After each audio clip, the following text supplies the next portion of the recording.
Howdy folks, welcome to version 1 of the CompTIA A+ practice questions. As you can probably see on the screen, these practice questions is specifically for the 220-1201 exam of the CompTIA A+, which is also known as Core 1. Now if anyone is wondering if these practice questions would help you to study for any other version of the A+ exam, yes, they would. So if you're attempting to write an older version, or more likely a newer version of the A+ Core 1 exam, yes, these questions will work just fine with regards to preparing you for those exams. Because at the end of the day, folks, the questions will still cover the same objectives and test you on the same skills. Now, in case anyone here is wondering if these are the actual questions from the official exam, no, they are not. That's not allowed by the vendor, and pretty much no vendor out there for that matter would actually allow that kind of stuff. These practice questions of mine do however test you on the same skills and things though, and they cover the same exam objectives which you can find on CompTIA's website at any given time. So if you understand the actual topics and the concepts themselves, then you're ready to go and sit for the official CompTIA A+ certification exam. If you, however, feel like you don't understand the topics and concepts in my questions, then please do not go and attempt the exam just yet. Rather go and study some more, folks, with whatever resources you've got access to, and make sure you understand those topics and concepts first before you go and sit for the exam. Alrighty, and now that we have all of that blah blah out of the way, if you folks haven't done it already, please do your homie here a favor and like this video. It helps me and the channel out a lot when you do that. And then folks, if you'd like to know when I release more practice questions, or just general training videos for that matter, then maybe also consider subscribing, otherwise you might miss it. Now just a note folks, you would have noticed in the beginning of this video that I listed this video as version 1. Because there will be more practice questions videos to follow this one. That'll be for both the Core 1 and the Core 1 exam. So if you're looking for more questions, make sure you've subscribed, otherwise you'll miss those extra videos coming out.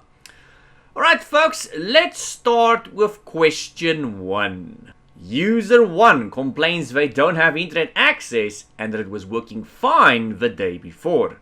User 1 runs the ipconfig command in command prompt, or CMD as some of you guys knows it, and sees the results shown in the image below. What command should user 1 run first after seeing the results shown? Now folks, if you look at the image I've shown you guys there at the bottom right, you'll see I've typed in ipconfig there already for you. Let's pretend that's you or me. And what I want you guys to focus on there is the IP address configuration there. You can see there is where the IP address is supposed to be, and you can see there is where the subnet mask is supposed to be. Now can anyone here tell me what kind of IP address that is? Now, if you ever see any IP address, guys, that starts with 169.254, this is something you would have learned in my A+ course. That means you've got a pipa. Hopefully I'm pronouncing that correctly because, you know, depending on the country you're in, you might pronounce this differently. So a pipa, for those of you that don't know, means you don't actually have an IP address. Your machine, or in this case the user's machine, is unable to get an IP address for some apparent reason. You get two kinds of IP address when you talk about your internal networks, your private networks. You get a fixed IP address, also known as a static IP or a manual IP, and then you get a dynamic IP address, which is normally what most households and office buildings and stuff would go and use. A dynamic IP means you don't have an IP in the beginning, and when you start that machine or you connect to a network, your machine or device will ask for an IP address, and it's going to get one from the DHCP, assuming that DHCP has one available. It actually has a limit as to how many IP addresses it has. So we need to somehow get this machine to get an IP address. Now looking at the commands we've got here on the left hand side, guys, what command can we go and run here first, that's the key word here, first, to resolve this issue? Is it answer A? No guys, ping is to go and test remote connectivity to another device.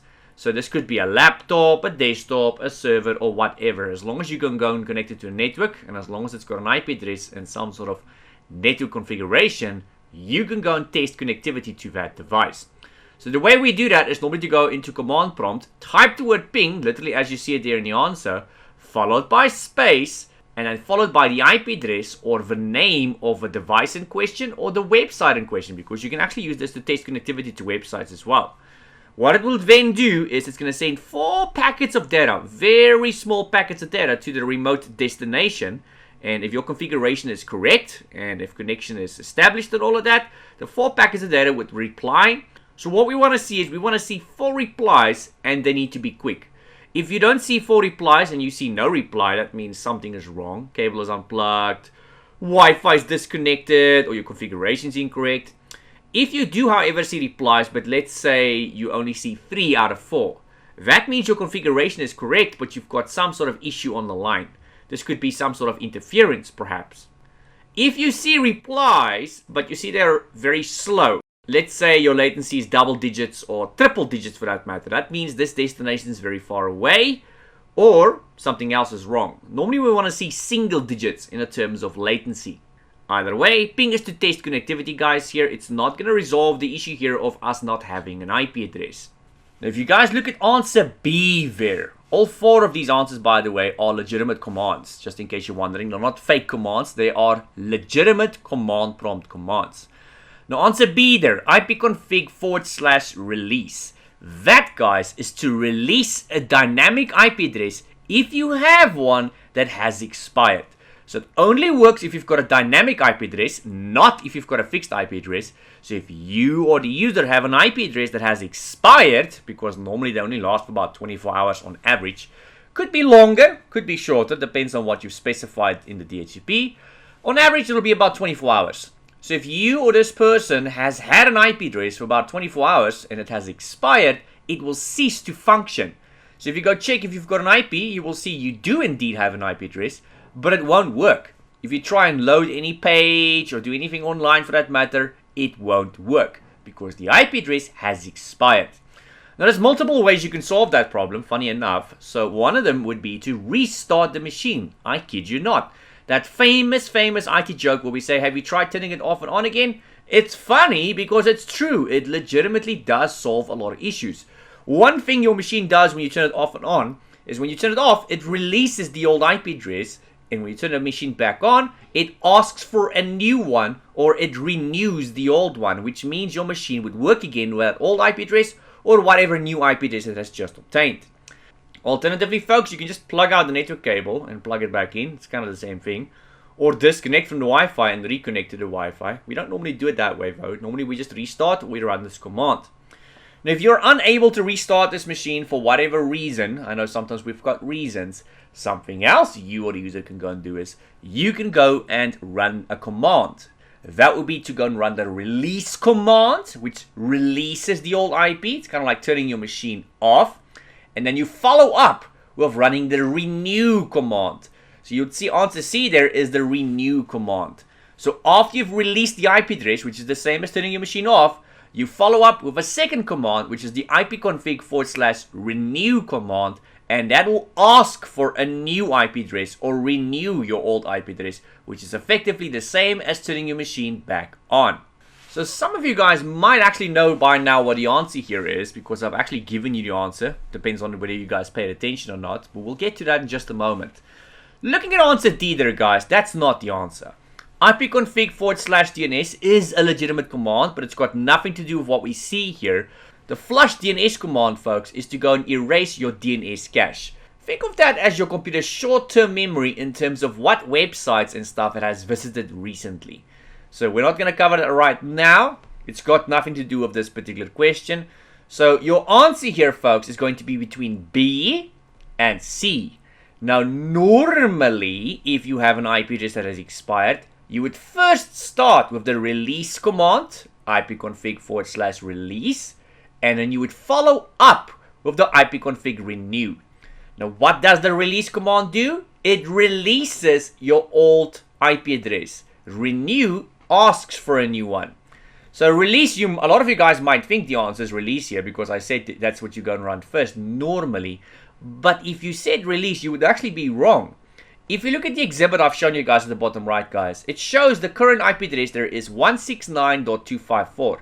Anytime you see an IP that starts with 169.254, it means you this user or this device does not actually have an IP address. So there is nothing to release. So since there is nothing to release, we're going to skip the release command and go straight to the renew command. You see now.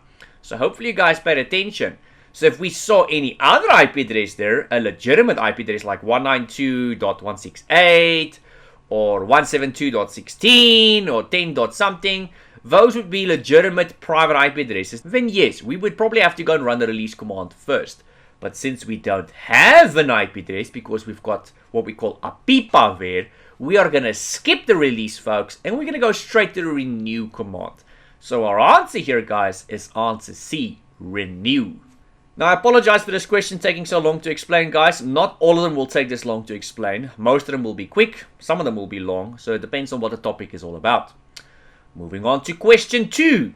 You have a user that complains about the printouts from their laser printer. They mention the printouts appear to have a double image. Which printer consumable or part is causing this? Alright, so folks, we know we are working with a laser printer. And we know we've got a double image. Now guys, in case you don't know, a double image is also referred to as a shadow image. And in some cases, it's called a ghost image. If you still don't know what that means, it means when you or the user are printing something of a laser printer, instead of just seeing the contents you've printed, you'd kind of partially still see the contents of the previous page on this new page. So when I print page 2, yes, I can see on page 2 whatever is supposed to be on page 2, but I can kind of sort of still very faintly see part of page 1 on page 2. You know, it's almost like a very faint, you know, like somebody had an old page where they ran out of ink and then they used that page to go and print page 2 on. Kind of like that. And when you print page 3, the same happens. You can kind of partially see page 2 on page 3. It's like a very faint, it looks almost like a watermark, a very faint watermark, if I have to put it in simple terms.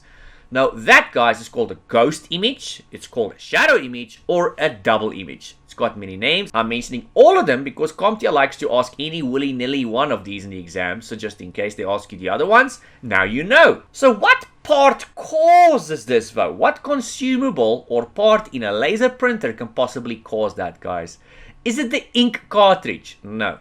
Now, folks, if the ink cartridge is a problem, it's either a matter of you've got no ink, you know, maybe it's run out, or it's still sealed to the container, or it's about to run out.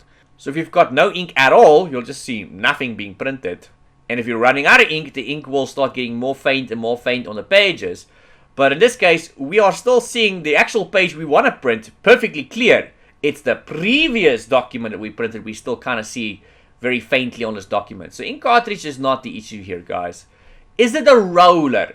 The rollers is rubber wheels. You'll find in most printers. You'll find them especially in laser printers.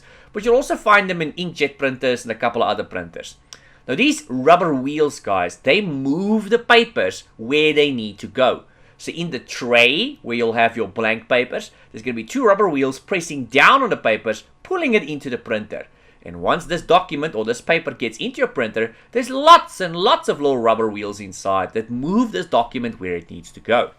Now, usually if a roller is a problem, they will start slipping.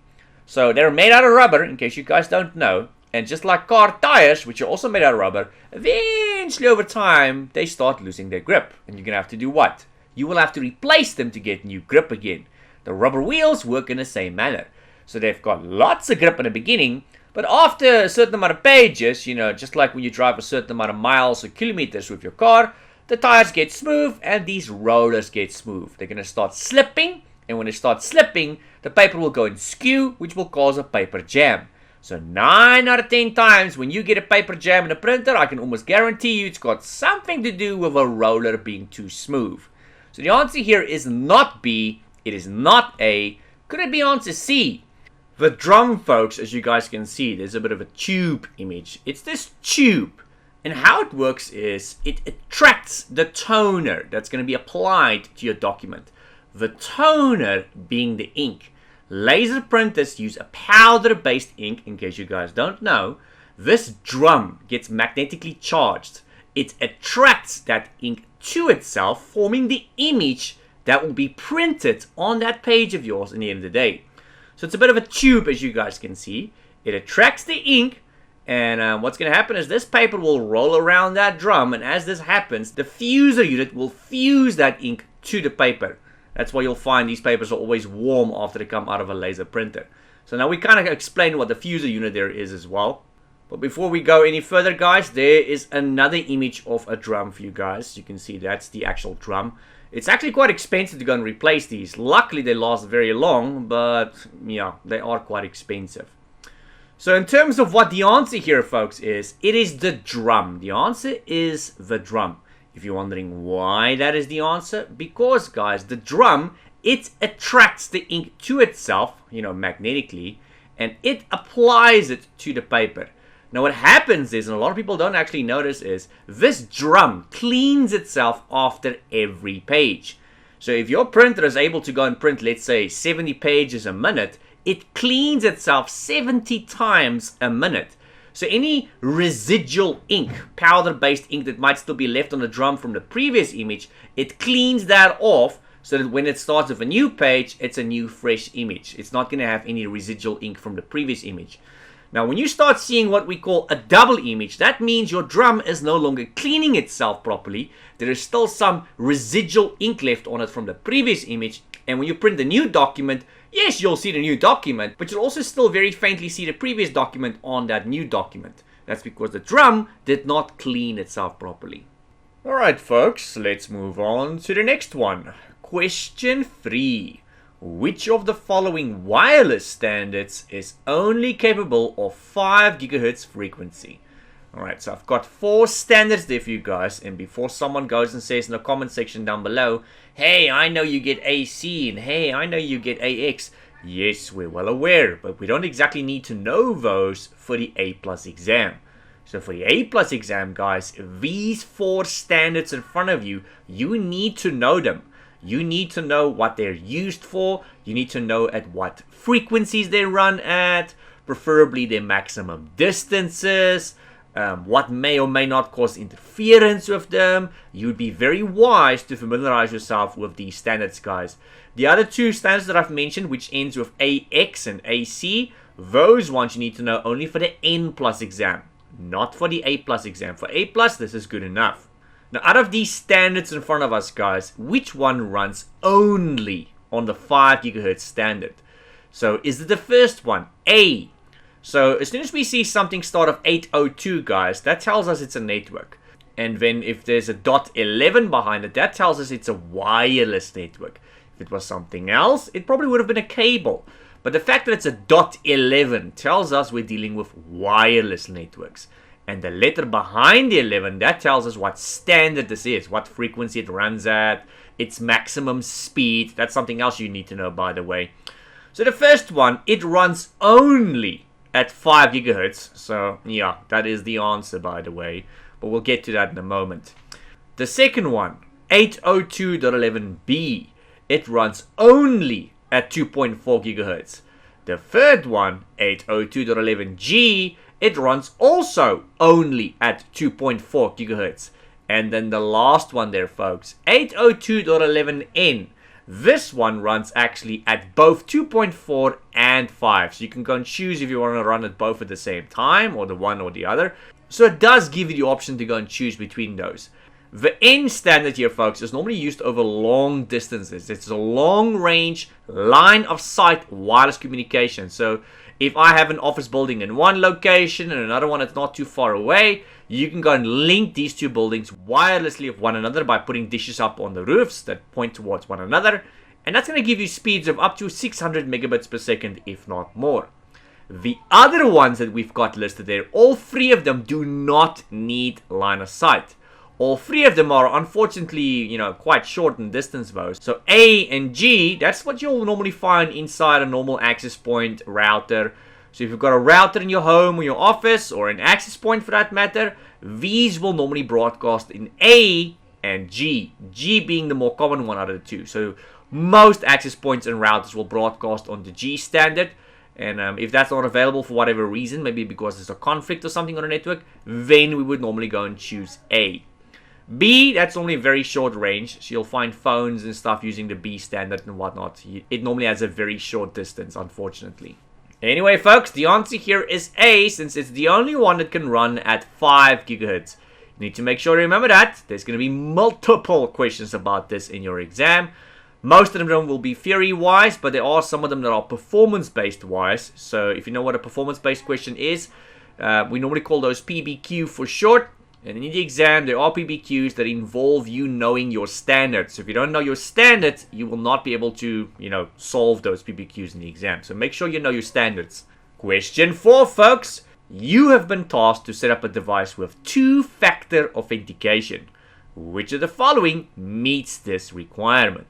Alright, so I've got 4 possible answers for you guys there. Now, for those of you that don't know, a factor is a category. A way or a means for you or the user to prove you are who you claim to be or what you claim to be. So a category, or should I say factor, would be something that you know. This would be something like a PIN, a password, or a phrase. It could be something that you possess, that you have got on your person. This could be a bank card, a smart card, a thumb. It could even be your phone, because the phone receives a one-time PIN, in other words, an OTP, or an app acknowledgement that you've got to acknowledge. The phone is still something that you or the user possess, though. You've got it in your possession. That's also a factor or a category. A third factor or category is something that you are, which is normally biometric in nature. This could be a fingerprint scan, facial recognition scan, voice recognition, retina eye scan. So it's something you as a human being. Now, the 3 factors or categories I've just mentioned to you guys are the 3 main ones and the 3 most common ones. You do, however, get other ones out there, which is not a discussion point here right now. As an example, this could also be some place that you are, a geographic lock of sorts. It could also potentially be something that you're doing. I kid you not, that's a thing. Right, so now that we know what a factor is, when I say 2-factor, guys, I mean you need to give me 2 forms of proof in 2 different categories. So if I ask you for a PIN and a password, like answer B there, that is the same factor. A password is something you know, and a PIN is also something you know. They fall into the same category. They are the same factor. It's not multi-factor, and it's definitely not 2-factor. 2-factor means you have to be in 2 different categories. When I say multi-factor, that means it has to be 2 categories or more. It could be 3 categories, 4 categories, or more. But when I say just 2-factor, I mean it's just 2 categories. So looking at answer A there, guys, is that 2-factor? No. Both of them are passwords, so whatever this is, it's going to ask for 2 passwords, both of which are something you know, so it's still the same category, same factor. That's a single factor, not a multi-factor, not a 2-factor. Answer A is wrong. Answer B, password and PIN, we've just eliminated that. A password is something you know, and a PIN is also something you know. They fall into the same factor, the same category. It's still a single factor, not a multi-factor or a 2-factor. So answer B is also wrong. Looking at answer C, a password and a thumbprint. Yes, that's the answer, folks. A password is indeed something you know, and a thumbprint is something that you are. That's 2 different categories, 2 different factors, and that's 2 factors that's listed there, so that's your answer. Answer D, a thumbprint and a retinal scan. So a thumbprint is something that you are, and a retinal eye scan is also something that you are. So that's once again the same factor, same category. So the answer is and remains C, folks. Question 5. Which one of the following is the most likely device you would use to connect users to the internet in a small office, home office environment? Now, guys, I want to draw your attention to the fact that we said most likely. So when that isn't a question, because that is something you guys will encounter in the exam as well, it means there's more than one possible answer here that might be correct. We want to know which one out of these answers is the more correct one. Now, when it comes to the connecting to the internet, guys, a hub can achieve that, but it's very unlikely. Nobody uses a hub anymore. That is legacy technology. In other words, it's something very old, and you're probably not going to come across that. You're not going to find that.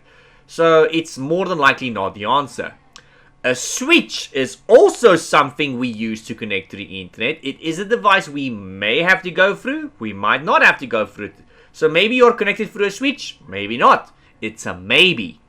Answer C, a router or a router. Depending on the country you're from, you might pronounce this as router. Some countries pronounce this as a router. Other countries like Americas and whatnot will normally pronounce this as a router, I believe. Now, a router is something that you absolutely have to go through to get to the outside world, being the internet. So far, that's our answer here, guys. Answer D, an access point, also known as an AP for short. Yes, that's also a potential device that you might have to go through to the internet, but it's not a must. So it's a maybe. So if all three, hub, switch, and access point, all three of those are maybes, with a hub probably being almost like a definite no, not a maybe. So it's probably going to be between B and D when it comes to maybe. So those are optional. Depending on the size of your network and the layout of your network, you may or may not have to connect to an access point. So an access point is probably if you're going to be connecting wirelessly. Optional. A switch is if you're going to be connecting via cable. Optional. But a router is something that's not optional. You absolutely have to go through the router somewhere along the line, whether there's a switch involved or not, whether there's a hub or an access point involved or not, you've gonna have to go through the router, guys. It's a must. So the answer here is and remains C, router. Question 6. Which of the following steps is the second step in the troubleshooting methodology? Now, folks, the troubleshooting methodology is something you are going to have to know for the exam. The good news is in the new 1200 series of A+, CompTIA said you don't exactly need to know the order in which these are. I don't trust them with regards to that, so I would definitely encourage you guys to still understand and know the order of what the troubleshooting steps are. So up until the 1100 series, we needed to know what the 6 steps are. There are 6 steps, by the way. And you needed to know in which order they go. And you needed to know what each step actually entails. What does it actually do? Now, if this new 1200 series, CompTIA says you don't need to know in what order the steps go. So, I don't know. That makes me feel very uncomfortable. I don't trust them with regards to that because CompTIA has been known to change their mind. So, let's assume we need to know the order as well, just to be safe. It can't do harm, guys. So, with regards to the second step in a troubleshooting methodology, what is that? So you can see I've got all 6 steps listed here on the left hand side, but I've mixed them for you guys purposely. So I mixed them. So does anybody here know what the 6 steps are and in what order they have to go? So to help aid you guys with this, I'm going to put the 6 steps on the right hand side as well in the correct order. The first step of your troubleshooting methodology, folks, is to identify the problem. So if you or the user are experiencing some sort of technical issue, you first need to identify what the cheese the problem is. How you do this, that's up to you, but the most common way would be to go and ask questions. So if this is a user's machine, ask them questions like, when last did this machine work correctly? When did you start experiencing this problem? What kind of symptoms are you experiencing? So we first need to identify the problem. Now, based on what answers this user gives you to your questions, that will allow you to establish a theory. That will be the second step, and now you guys probably know what the answer here is. The second step is establish a theory, and yes, that is the answer here. But let's not jump to the next question quite yet. Let's make sure we understand all 6 steps here. So if the user says, my machine does not want to start, and it has happened ever since last night when we had that lightning storm. So that leads me to believe here now, guys, and I'm just spitballing, that maybe it was a power surge as a result of a lightning strike. Maybe a lightning strike struck something, maybe the power lines or something. It caused a power surge, and that knocked the PC. Usually what takes the knock is the power supply unit, better known as PSU for short. The power supply unit, folks, is normally the only component that will kick the bucket. But there are cases where the whole PC might kick the bucket. Or maybe the motherboard will kick the bucket. Or the motherboard and the power supply. But the most likely culprit here is the power supply. So I'm going to establish a theory here. My theory here is there was a power surge. And the power surge caused the power supply to kick the bucket. That's my theory. Yet to be confirmed though. Now step 3, folks, is to test that theory I've just established. So my theory is what? I think the power supply has kicked the bucket. So to test the theory, that's up to me how I do that. I can go take a brand new power supply, Or I can just take another power supply that I know for a fact is working, unplug the suspected faulty power supply, plug the one in that I know for a fact is working, and check if the machine starts. If it starts, there you go. Theory has been confirmed. If it does not start, then you go and establish a new theory. Now, for the sake of this video and for the sake of time, let's assume my theory was correct. So if the theory is correct, guys, step 4 would be to establish a plan of action now. So I know what the problem is. The problem is the power supply. What is my plan of action with regards to this faulty power supply? Now, if it's inside your own company or anything like that, then you can probably just go ahead and replace it, assuming you've got spare parts.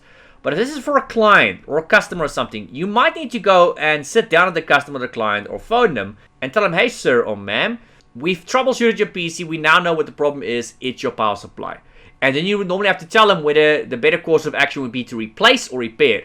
Now, power supplies, it's always better to go and replace, not to repair. So you're going to tell them, sir, ma'am, the problem with your machine is the power supply. We're going to have to replace it. It's going to cost you this much in monetary value, and it's going to take this long. It's going to take me 2 minutes to replace it.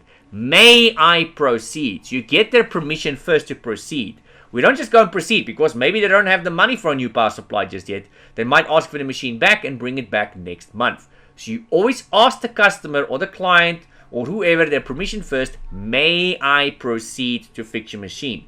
Unless this is, of course, an internal. So if you are the internal technician for a company, then you can probably just proceed because your job is quite literally to get this machine back up and running as quickly as possible. So your plan of action is to replace the power supply after informing the customer or the client. Once you have replaced the power supply and this machine is now working, step 5, folks, would be to verify that it's working. You make sure. I don't care if you've done this a million times before and if you're an expert, it doesn't matter. There's always the human element here, guys. Remember, we humans make mistakes. One day is one day and you're going to forget to plug something in or do something and you're going to make a fool of yourself. So make sure the machine is working. Test it. Do not assume that it's working. Test the machine, guys. Otherwise, you're going to end up making a fool of yourself. Once you've verified the machine is indeed actually working, what I want to suggest here, guys, and this is just an add-on onto this is not really part of the steps, is get the customer to acknowledge that it's working, or this client. Make them see it. So you bring them, you say, hey, check here. Do you see your machine is working? And once they acknowledge that it's working, you make them sign a document where the document specifies what the initial problem was, what steps was taken to troubleshoot and resolve the issue, and then also that the user or the customer acknowledges that it's working. Because what happens often here, guys, is the customer will go and break the machine again. So whatever this issue was, very, very often I've seen a customer will go and do that exact same nonsense again. They'll break the machine in the exact same way again. And they'll say, no, you didn't fix it properly the first time. And they're going to try and want a freebie out of you or something. They love blaming the technician being you. So make them acknowledge that it was working. You'll also sometimes find a customer saying, no, ever since you've worked on my machine, this is not working anymore and that's not working anymore. They love blaming the IT guy. It's always the IT guy's fault is what they normally say. So yeah, guys, make them acknowledge that the machine is working. And then the last step, and the only step that's left here, guys, is to document your findings. So this is just to go and document what the initial problem was, what steps you took to go and troubleshoot this, and what ultimately ended up being the solution or the problem and blah, blah, blah. So not all companies do that, by the way, but it will be wise of you to go and do that. So that if you get another problem one day that's very similar, you can just go check your notes and you'll see, okay, you know what? Last time we had a customer of this issue or a user or a client of this issue, this was the problem and this was the solution. So instead of taking you an hour or two, it might take you just 5 minutes or so because you already know what the problem is and you already know what the solution is. Anyway, folks, getting back to the actual question here, the answer was establish a theory. The second step, as you guys can see there in the troubleshooting methodology, is establish a theory. Make sure you know what all 6 of these steps are. Make sure you know what each of them entails. And make sure you know in what order they go. Because that is something they will test you on in the exam, folks. Moving on to question 7. A user complains that they have an Android phone and that the screen is not responding to any input. It's probably a touch screen. Which of the following should the technician, being you, do? Now, what should you do in this situation, guys? So you've got an Android phone of a user or a customer or a client, and the screen is not responding. They're not saying the phone does not respond. They say the screen is not responding. Alright, so would replacing the battery solve that issue? No, guys. The battery is if the phone is getting hot, possibly. That could be a CPU or a battery. Battery could be if the phone doesn't last very long. If the phone is getting very slow, that can also possibly be a battery-related issue. So, no, I'm going to rule out battery here. Answer B, gyroscope. That, folks, in case you guys don't know, is what allows your phone, or your tablet for that matter, to establish what side is up and what side is down.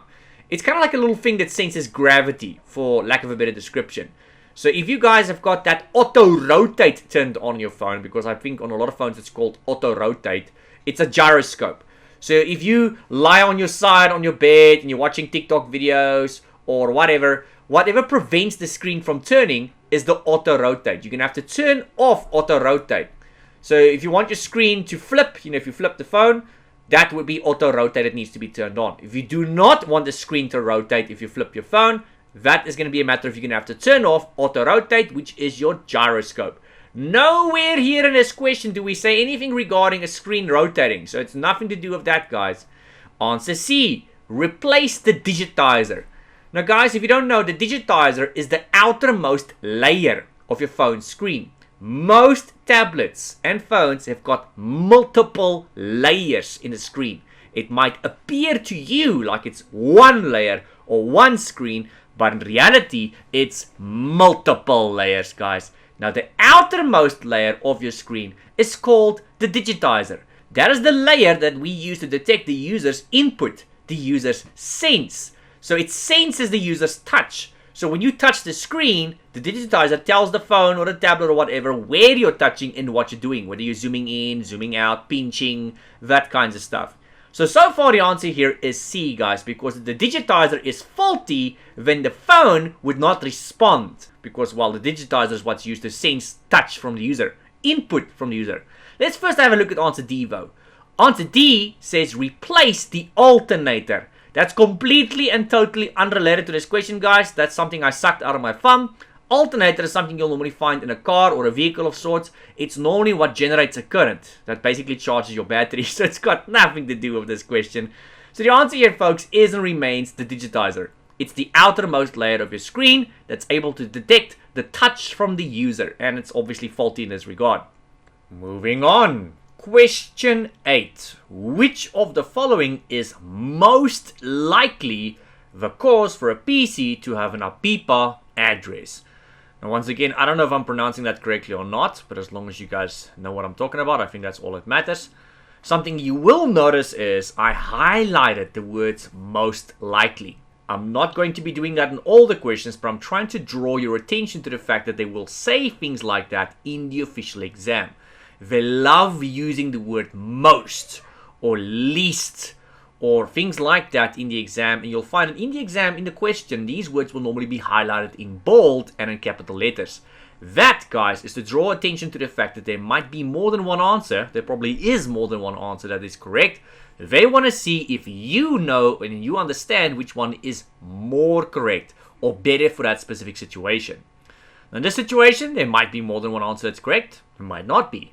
So what's the question say? The question says, which of the following is most likely to cause for a PC to have an APIPA IP address? What does that mean? We actually did discuss the topic APIPA in the previous question, guys. It means you don't have an IP address. An APIPA address, if you were to look at it, starts with 169.254.something.something. It always starts with 169.254. If you see that, guys, if you go check your IP address for yourself or a user, it means you've got APIPA, which means you don't have an IP address. This machine is now obviously on dynamic, and it's unable to get an IP address for whatever reason. And it's up to you to figure out why that might be. It could be because the cable is unplugged, if it's on a network cable. It could be that it's disconnected from the Wi-Fi, if it's on a Wi-Fi network. It could just be that the server has run out of IP addresses. The server that issues the IP addresses, guys, is a DHCP server. Now, if you are in a small office environment or a home environment, the DHCP is probably going to be your router. Routers normally have DHCP built into them, and it's turned on by default. So in a small office environment or a home environment, the DHCP in your router is normally the one that's going to be dishing out IP addresses. In a medium to large size company, they normally turn off the DHCP in the router and they make their own DHCP server. Either way, it's got a limited amount of IP addresses, guys, and once they run out, that could also be a reason why you might not have an IP address. So looking at the available answers below, guys, could it be answer A, a DHCP failure? Yes, indeed it could, because the DHCP is what issues the IP address to begin with, and if it has some sort of failure for whatever reason, that can indeed cause the issue that we are experiencing here right now. If you look at answer B, DNS resolution, guys, that server or that role on a server, its purpose is basically in a nutshell to convert IPs to names and names to IPs. It obviously does way more than that, but in a nutshell, that's what it does. It's got nothing to do with IP addresses in this regard, so I'm going to completely rule out answer B. Answer C, duplicate IP address. Absolutely not. Yes, the question has got something to do with IP addresses, but it's not a duplicate IP address, guys. A PIPA means we don't even have one to begin with, let alone a duplicate IP address. So I assure you it's not a duplicate IP address. If you have a duplicate IP address, your machine will normally pop up with a little notification at the bottom right saying something along the lines of duplicate IP address or IP address conflict detected, and it's going to kick off both machines that's got the same IP address on the network. The last answer there, Active Directory is unavailable. That, guys, has also got nothing to do with the question at hand here. The answer is and remains answer A. Active Directory, for those of you that's not familiar, is a role we would normally install on premises on a server, and at the end of the day, that allows you to create your user accounts, your group policies, and your group policy objects. So if you have a company with lots of employees and they need to log on of user accounts, the Active Directory, guys, is where you would go and create these accounts.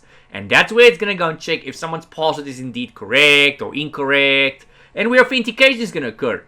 So the answer here, guys, is DHCP. That's the only answer that's got anything to do here with the fact that it could be an APIPA issue.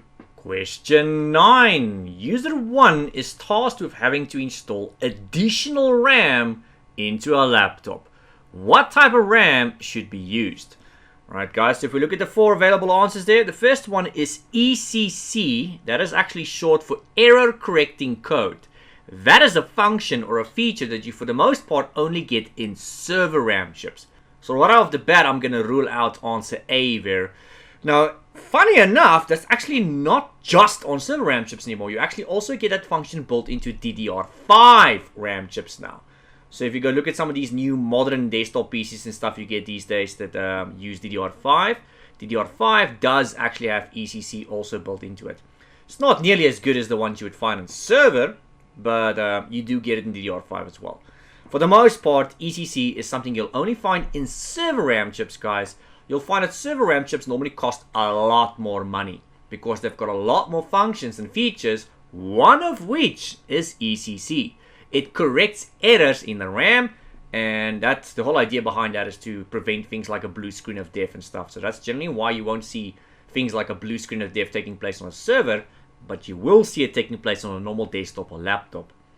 Answer B, DDR4. That's just normal DDR4.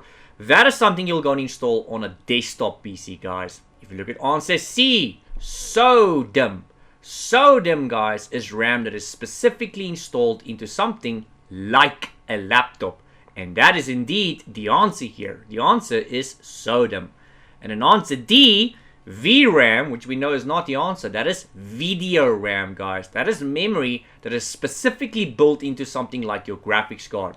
You'll find a lot of gamers have got these fancy, expensive graphics cards that's got huge amounts of video RAM. The more video RAM it's got, the higher the price tag is. That's one of the things that jacks up the price of a graphics card, is the amount of video RAM it has. So the answer here, folks, is SODIMM. That's the type of RAM chip you get specifically with laptops. There's an image for you guys. You can see in terms of height, it's the same as a desktop or server RAM chip. But in terms of width, it's about roughly 2/3 maybe half, but I would say about 2/3 the width of a normal desktop RAM chip. That's how you identify a SODIMM RAM chip. So, I mean, obviously laptops are a lot more compact. There's not a lot of space there to work with. So they've got to keep this stuff as small as possible. And yeah, SODIMMs is one way to achieve that goal. Question 10. You are receiving reports that one section of the office sporadically loses network connectivity throughout the day. You investigate and determine that EMI is the root cause. Which of the following cable mediums would be the best if avoiding EMI was the only factor? Now, first of all, guys, EMI, for those of you that don't know, stands for electromagnetic interference.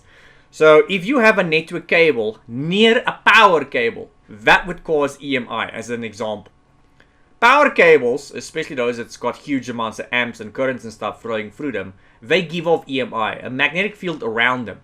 Now, if your network cable just lies straight over that cable, that shouldn't be too big of an issue. It is going to cause issues, but not too much. But if your network cable lies parallel next to that power cable, especially if it's too close, anything, closer than a foot is bad. That's going to cause EMI. And if you're copying large amounts of data or you're doing stuff on the internet, you're going to find your connection is going to keep dropping and packets going to get lost. It's not a nice experience. So the most common culprit of EMI, guys, is normally power cables. But it can also be caused by, for example, fluorescent lights. Most office buildings nowadays, they've got fluorescent lights in them. And one of the places you'll find your network cables is normally in the ceiling, in the roof, near your fluorescent lights. So as a rule of thumb, never put your network cable over the lights. Put them as far away from the lights as possible. Other things that can also cause EMI is normally heavy machinery. Any form of heavy machinery that draws a lot of amps, they tend to give off EMI, guys. Now, when it comes to avoiding EMI, there's certain kinds of network cable you get that are completely immune. Some of them are partially immune, and some of them are not immune at all. Now, if we look at the scenario in this question, they say connectivity keeps dropping, throughout the day. So it's safe to assume they're using a cable which is not immune to EMI. Looking at the list of cables in front of us, guys, which one of these cables is the most immune to EMI? Remember, guys, if you go check this question, they didn't mention anything about cost. Sometimes they'll say we need to make sure speed, we don't want to lose speed, or we don't want to sacrifice speed. Sometimes we need to stay within a budget. So make sure you read the question properly in the exam, guys. There's small little things in the question that they will go and change in the exam. They'll say cost is a factor. Then you might not be able to choose the most immune one, which is fiber, by the way, because fiber is in fact the most expensive. So if cost is a factor, you might not be able to choose the best one out of the lot because, well, cost is a factor. But if cost is not a factor, like in this one, because nowhere here do we say cost is a factor, the answer here, guys, would be fiber. Fiber does not use copper. If you look at answer A, B, and C, all three of those cables use copper. Copper will always, to a certain extent, be, a little susceptible to EMI, even if you go and shield it and whatnot. Fiber uses glass, and it uses light. It's 100% completely immune to EMI. So the answer in this specific question is answer D, fiber. But before we proceed, guys, make sure you read the question in the exam. If they, for example, mention cost is a factor, the answer will not be fiber in the exam. So if they want to keep speed, but cost is a factor, the answer would in fact be answer C, STP. STP stands for shielded twisted pair. It's a normal network cable, but if you were to go and cut it open, instead of just exposing your 8 little wires, you're going to see this little shield around these 8 little wires. Shielded twisted pair. It looks like kitchen tinfoil, to be honest with you guys. Now, it doesn't completely make the cable immune to EMI, but it does help a lot against mitigating against that. If you look at answer B, UTP, that is unshielded twisted pair. That is a normal network cable. No immunity there whatsoever. So answer B is completely out. Answer A, coaxial. That does have a certain level of immunity, but it's an old legacy cable. Still used till this day, but not really for networking purposes. We use that more for antenna purposes, decoders, for watching TV and stuff like that. In the old days, 20, 25 years ago, we used to use those cables as network cables. Nowadays, we don't really use those as network cables. Those are still used, but we use them for other purposes. If you were to cut one open though, besides seeing a solid core, you would see there's a shield around it. So it does have a certain level of immunity. Not completely, but to a certain extent. So both A and C have got some level of immunity, not completely. B's got none, but D's got a lot. D is 100% immune, but it's the most expensive. A is legacy technology, so it's a bit slow. It's not that slow, but it's slow. C is the faster one, and obviously the most economical one. So if cost was a factor, then I would say choose C. If they said speed is not a factor, then it could either be between A and C, because, both of them work. But if speed is a factor and cost is a factor, I would say go and choose answer C. And this question, we can see they don't mention anything with regards to cost, so I'm just going to go Fiverr, which is the best one. Question 11, folks. One of your clients is an online retailer. They want to save some money and are considering migrating to the public cloud so they can easily and quickly add capacity when it's peak shopping season and then reduce it again quickly and easily when it's off-peak season. Which of the following best describes this aspect of cloud computing? Now guys, you get three main kinds of cloud. You get private cloud, hybrid cloud, and public cloud. Public cloud, which is what this one is about, means your stuff is 100% online on somebody else's property, some entity like Microsoft or Amazon's AWS as an example. Now within public cloud, you get different subcategories. You get infrastructure as a service, platform as a service, software as a service. All of the stuff I'm mentioning, by the way, is stuff you need to know for the A+ exam, just FYI. So if you don't know those terms, you would be wise to go and look them up. Make sure you know what private cloud, hybrid cloud, and public cloud is.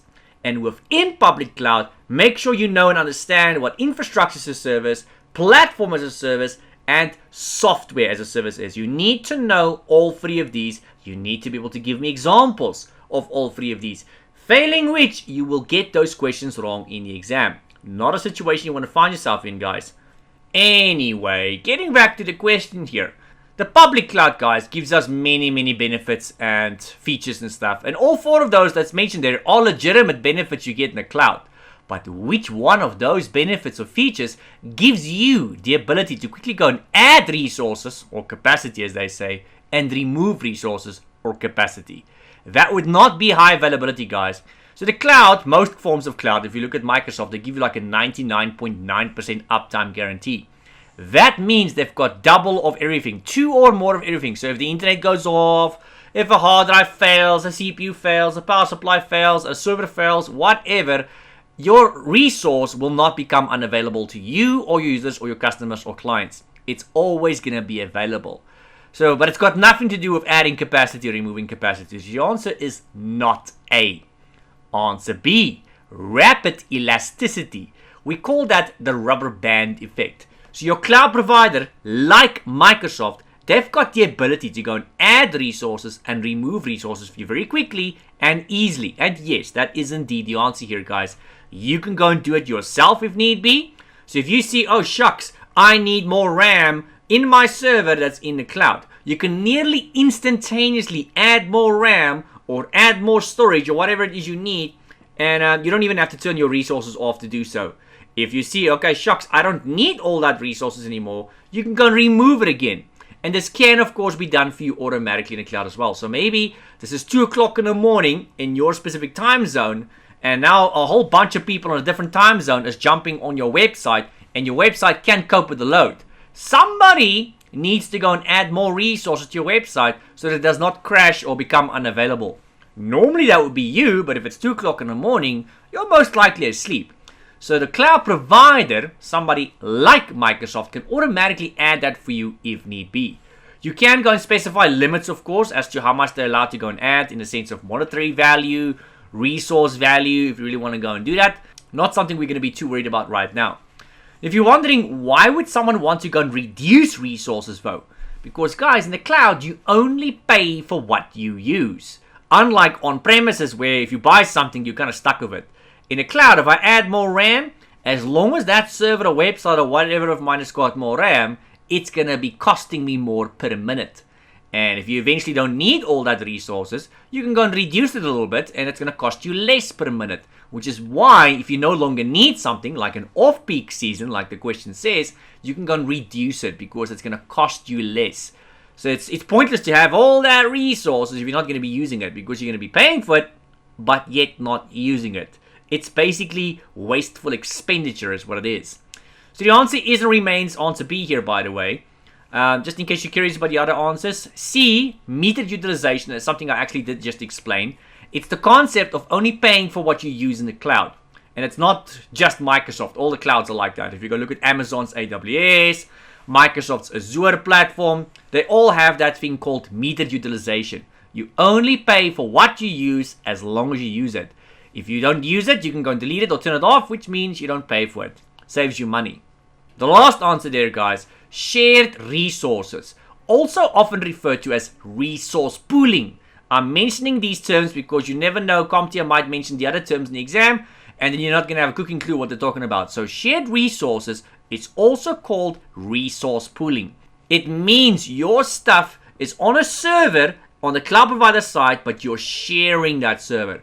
So if I've got websites being hosted, or if I've got virtual machines or whatever, that server where my stuff is on, it might be on one server, it might be on multiple servers, but that server is being shared by myself as well as other random entities out there in the world. So you might find there's 5 other companies sharing that same server of me. So if I'm hosting a website on one of Microsoft's servers, there might be 5 other websites being hosted on that same server from 5 other different companies.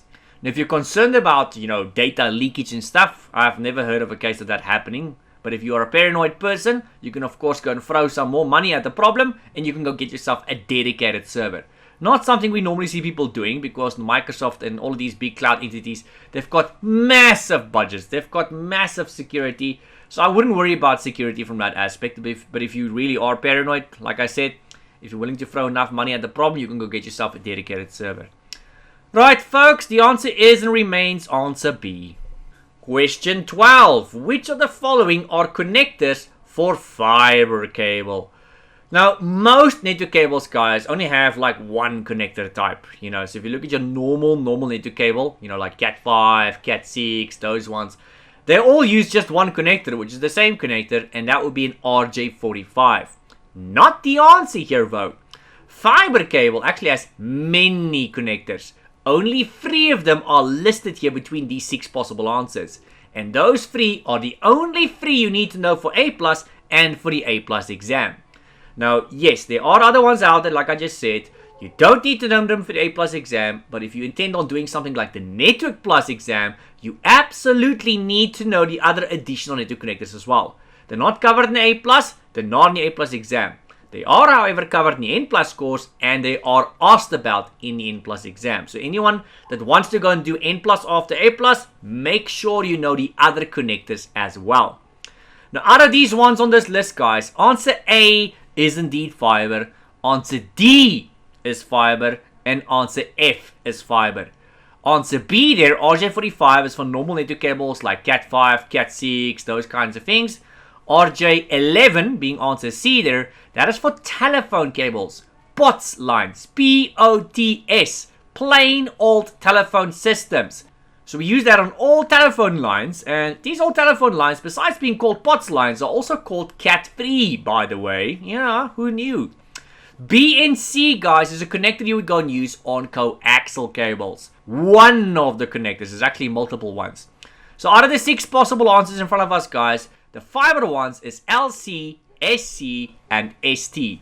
Those are abbreviations, guys. It's not the actual words, but in the exam, they will only be listed as the abbreviations normally. Now, a fun trick you guys can go and try in your A+ exam, and please only do this in the A+ exam. Do not try this in the N+ exam, because you will fail if you try this, is if you find yourself having to choose the fiber cable connectors in the exam, and you don't remember what they are, simply go and choose everything that's got 2-letter answers. So if you look at these, LC, SC, ST, they're all 2 letters. Fiber is the only cable that does that. Only the fiber connectors have got those 2-letter abbreviations. All the other ones you'll notice have got multiple letters and multiple numbers there. They're more than just 2 letters. So if you look at answer B there, answer C and answer E, more than 2 letters and numbers. But if you look at the fiber ones, all of them are 2 letters. So if you find yourself in an exam not remembering what the fiber cable connectors are, and you need to go and identify them, simply just tick anything that's got 2 letters and you'll get them all right. Now, why this does not work in N+ is, you would remember I said there are other fiber cable connectors. The other ones are not 2-letter abbreviations. They've got much longer names. So, yes, you might be able to guess 3 of the answers correct. LC, ST, SC, those ones you'll be able to guess correct. But it won't be all the answers. The other ones have got more than just 2 letters as answers, guys. So this trick only works in A+ exam. So if you get asked about this, just click anything that's got 2 letters and you'll get the answer right in the exam. Question 13. User 1 complains they can't connect to another user on the network. What command can user 1 run in command prompt to test connectivity to another host? Now, I did accidentally explain this one to you guys earlier, so if you guys paid attention earlier in the video, you would know which command tests connectivity. That, guys, would be answer B. Ping. Ping, if you remember, sends 4 small packets of data to a remote destination or device, 4 packets of data, and if connectivity is there, if it has been configured correctly and all that kinds of stuff, the 4 packets of data would return, and we ideally want to see that return in a very small amount of time. So in terms of latency, it needs to be a single digit. Anything, double digits, triple digits, or even more than that is latency. So that means there's something else wrong on this network, or it's just very far away. So if I ping something, sends 4 packets of data, I want to see all 4 of them reply, and I want to see them reply as quickly as possible. The tracer commands, in case you guys are wondering, because we already know the answer is B here, that is used usually to go and trace where a problem might be. So if I want to go and trace a website or a server or whatever, you're going to go into command prompt, you're going to type the command trace it, followed by space, and then followed by the website's IP address or its name, or the device's IP address and its name. Most often you'll find people use this to trace websites and stuff like that, or to trace where an issue might be if they connect to the internet. So it's going to trace up to a maximum of 50 hops. If you guys go and look this up in your manual or videos and stuff, the average trace would normally be about 10 to 15 hops though. Each hop is usually a router. It's not limited to a router. It could potentially be something like a firewall or something it has to go through. But most of these hops will be routers. The first hop will probably be inside your building, your router. The second one might potentially be your ISP. And then the third one will be whatever is beyond your ISP, as an example. So if I'm tracing, let's say, google.com, and I see the connection starts dropping or it starts having issues here by hop 2, that means it's my ISP, most likely that's the culprit. If it drops or has issues at hop 1, then I know the issue is inside my network and it's my responsibility. Anything at hop 3 and beyond is normally something you don't have control over, and even your ISP won't be able to assist you with that. It's a matter of you're just going to have to wait for it to resolve itself in most cases. If you look at answer C, we should know what that one is, or should I say remember what it is, because it was discussed earlier in the question where the topic was DHCP. We had ipconfig renew and ipconfig release. Release is a command you would go and run on a machine to release the old dynamic IP address if it has expired. And renew is a command you would go and run to ask for a new one once that machine no longer has an IP address. ipconfig is a command you go type in the command prompt just to show you the basic network configuration on that machine. It'll show you the IP address and the MAC address and that kind of stuff. Very, very basic. Alternatively, if you were to go and type ipconfig/all, yep, /all, ALL, that will show you the same information as normal ipconfig, except it'll show you a heck of a lot more. You will also see the physical address, which is also known as the MAC address of a machine. You will see whether this machine's got a static IP or a dynamic IP. You will see if it's got one issued to it, what it is, what the subnet mask is, what the IP address is, and much, much more, of course. Anyway, folks, the command we use to test connectivity is ping. That's the answer, guys. Question 14. One of your users report that occasionally their PC would fail to boot. Oh, goody. The user also reports that the performance of their PC is degrading, so it's getting worse. During investigation, you also notice a repetitive ticking noise coming from the PC. Which of the following should you do first? And you'll notice the word first is in capital letters there, guys. I put it even in a different color for you guys to draw attention to that. So that means there's more than one answer here, And I want to see if you guys know which one is the best one out of these correct answers. What should you do first? Is it answer A, check the CD or DVD tray? Now that could potentially cause a ticking noise. It could be that if you happen to have an optical drive or just use it as an optical drive, maybe there's a CD or a DVD in there. Maybe there's some dirt in there or anything, you never know. It is theoretically possible that a CD or a DVD tray can cause a ticking noise. It doesn't happen often, but it's possible. Now, if it happens to be a CD or DVD, then no harm, no foul, no problem. But because it might not be a CD or DVD, that is not going to be your first step, guys. Answer A is not your answer. Answer B says try to extract the data. So far, that is the answer. The correct one, or the better one out of answer A and B. Because ticking can be a failing hard drive, guys. Now, hard drives do make noises, especially the old mechanical ones. Solid state drives, they make no noise. But the old mechanical hard drives that's got disks and an actuating arm and stuff, they've got movable parts, it's normal for them to start to make noises. But when you start hearing new noises, loud noises, especially ticking noises, that's bad. It's a clear tell sign of a hard drive that might be failing. Sometimes they'll last you weeks, months before they fail. I've even had hard drives that'll last years before they fail. But on average, usually once you start hearing ticking, that hard drive might not start back up again. So as soon as you turn this machine off and you try and turn it back on, that hard drive ain't going to start again. So there's a very good chance it's going to fail today or in the next couple of days. So your first action, guys, should always be to back up that hard drive immediately. Which is why the answer is try to extract the data while you still can. Answer C says reseat the RAM modules. RAM, guys, makes no noise whatsoever. It either works or it doesn't work, but you're not going to hear a sound coming from RAM modules. It doesn't have any moving parts, anything like that. Answer D, inspect the fan.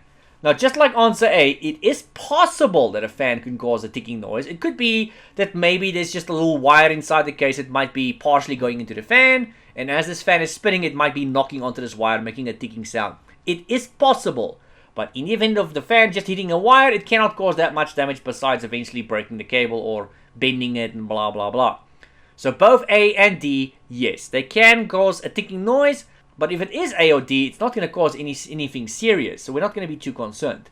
But since we know ticking might be a failing hard drive, your first priority, guys, is going to be to do a backup. Because what if it is the hard drive that's failing? Because we know hard drives can cause that. Alright, question 15. You must configure a new small office, home office router for a small business. The ISP of the client has given you an IP address on the router's WAN port. Which of the following addresses did you most likely just go and configure? Alright, so we've gotten an IP address that we needed to go and configure on our own router. Where did we get it from? From the ISP. So that is on the outside part of the router, which is going to be important in a moment. So if we look at the first IP address that we've got available, guys, that is an APIPA IP address. It starts with 169.254. It means you don't have an IP address. That is something you will get on the inside of your network if you are unable to get an IP address dynamically from your DHCP, which will be either your router or, well, your DHCP server. This is a large company. So A is completely out. If you look at answer B, that is a private IP address on the inside part of your network. It could either be allocated dynamically or statically, but it's on the inside part of your network. Usually the inside part of your network is, well, your responsibility. You get to choose those IPs. You've got control over that. The ISP, they couldn't care less about your internal IP addresses. Their concern is normally to link your router with them and to give you a public IP address. An IP address that you will have on the outside world. Now, in case you guys don't know, on the inside of your home or your office building, you've got what we call a private IP address. And once you go through your router to the outside world, in other words, the internet, you've got what we call a public IP address. A public IP address you don't really have control over. You get that from your ISP. On the inside part of your network, those IP addresses, which we call private, you've got control over them. You can go and configure them statically if you want to, in other words, manually. Or you can go and get them dynamically from a DHCP. Now you might say, okay, but if I get them randomly from my DHCP, I don't really have control over it. Remember, guys, who makes the DHCP? Who configures the DHCP with the range of IP addresses? That'll be you and your company or your IT team. So if we look at answer B, that is a private IP address, guys, and by default, that IP address is seen as a class B. So you guys need to be familiar with your different kinds of IP addresses you get. You get a PIPA, you get a loopback IP, you get private IPs and public IPs, and you get, of course, class A, class B, and class C IP addresses, and much, much more. With regards to private IP addresses, in other words, inside your network, guys, if you look at that 172.16, if it starts with that, it's by default seen as class B. It's not set in stone though, guys. You can go and change it afterwards by changing your subnet mask.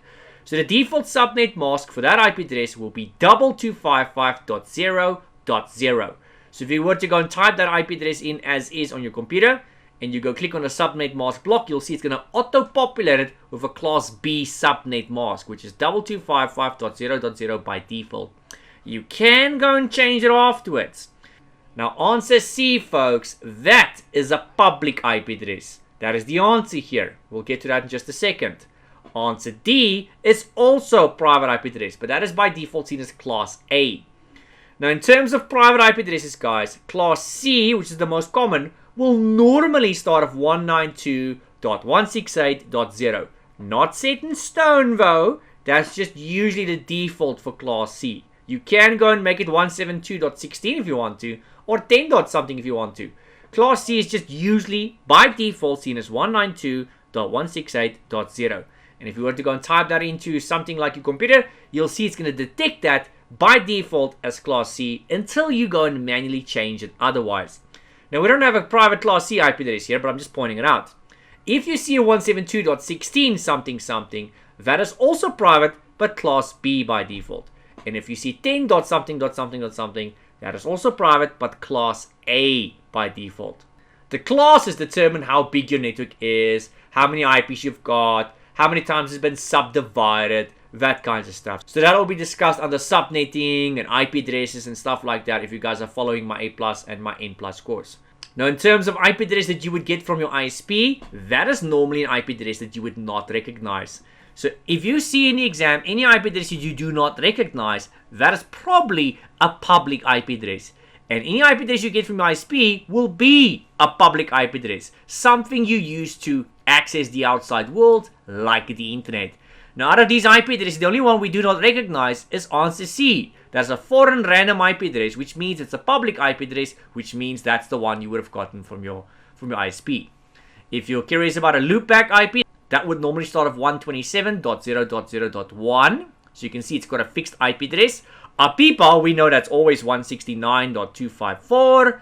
And I've already given you guys examples of the private IP address, which will either be 192.168.0 for class C, 172.16 for class B, and 10. Something for class A. So those have all got fixed values. If they start at those numbers I've just given you guys, then you know what the answer is. So anything you see in the list that does not correspond with the numbers I've given you is a public IP address. Alright folks, moving on. Question 16.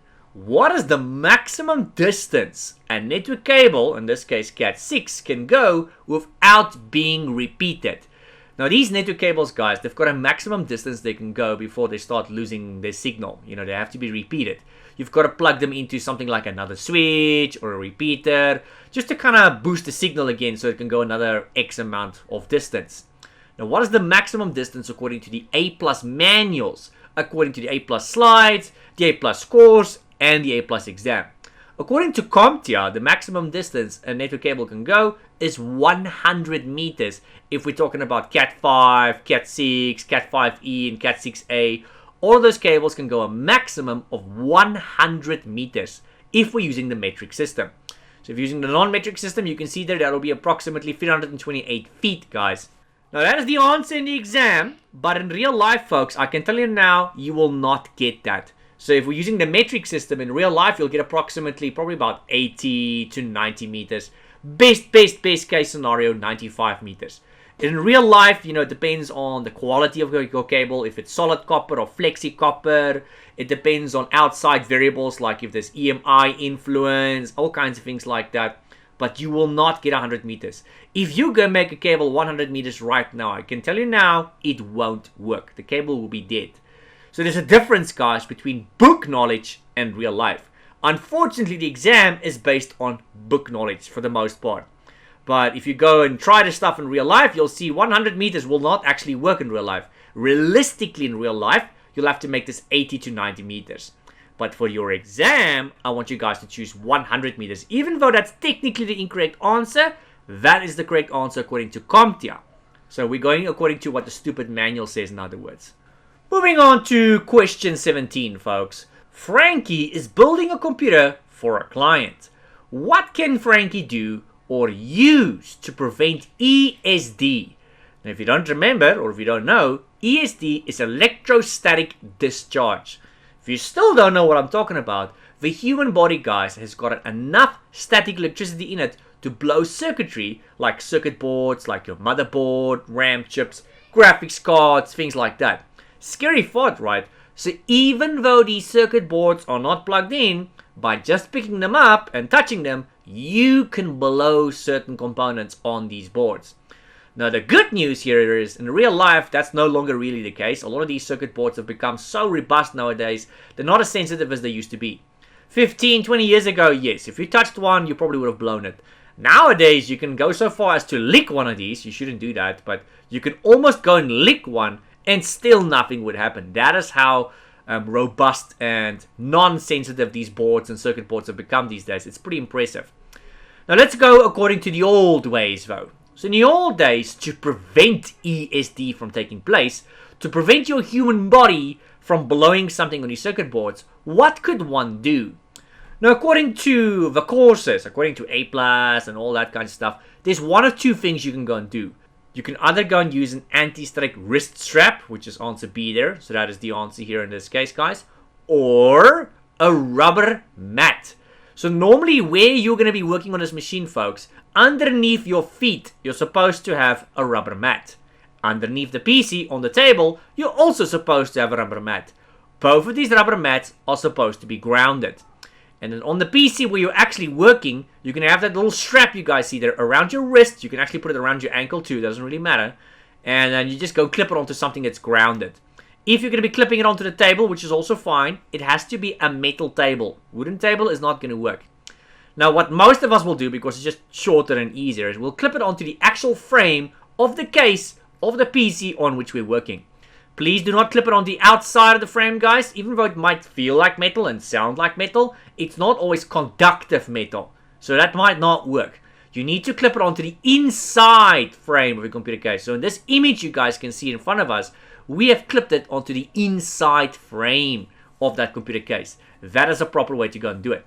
So in the exam, the answer will either be anti-static wrist strap or rubber mat. And in case you're wondering, what if they give you both? They will not give you both, guys. It's very unlikely. I've never seen that happen. But if they do give you both, it'll probably be a tick box question, which means you can choose more than one answer. In which case, I want you guys to choose both rubber mat and anti-static wrist strap. But usually, they'll give you 4 possible answers in the exam, of which you can only choose one. And I want you to choose either rubber mat or anti-static wrist strap. They'll give you only the one or the other. In real life, though, nobody actually uses this anti-static wrist strap. Most technicians don't actually use that. So in real life, when you're about to touch any of the circuit boards, even though we don't actually need to do this anymore, you just touch the frame of the case, guys. Touch the frame of the case, then you can safely touch the boards, because you would have safely discharged yourself into the frame by touching the frame with your hand.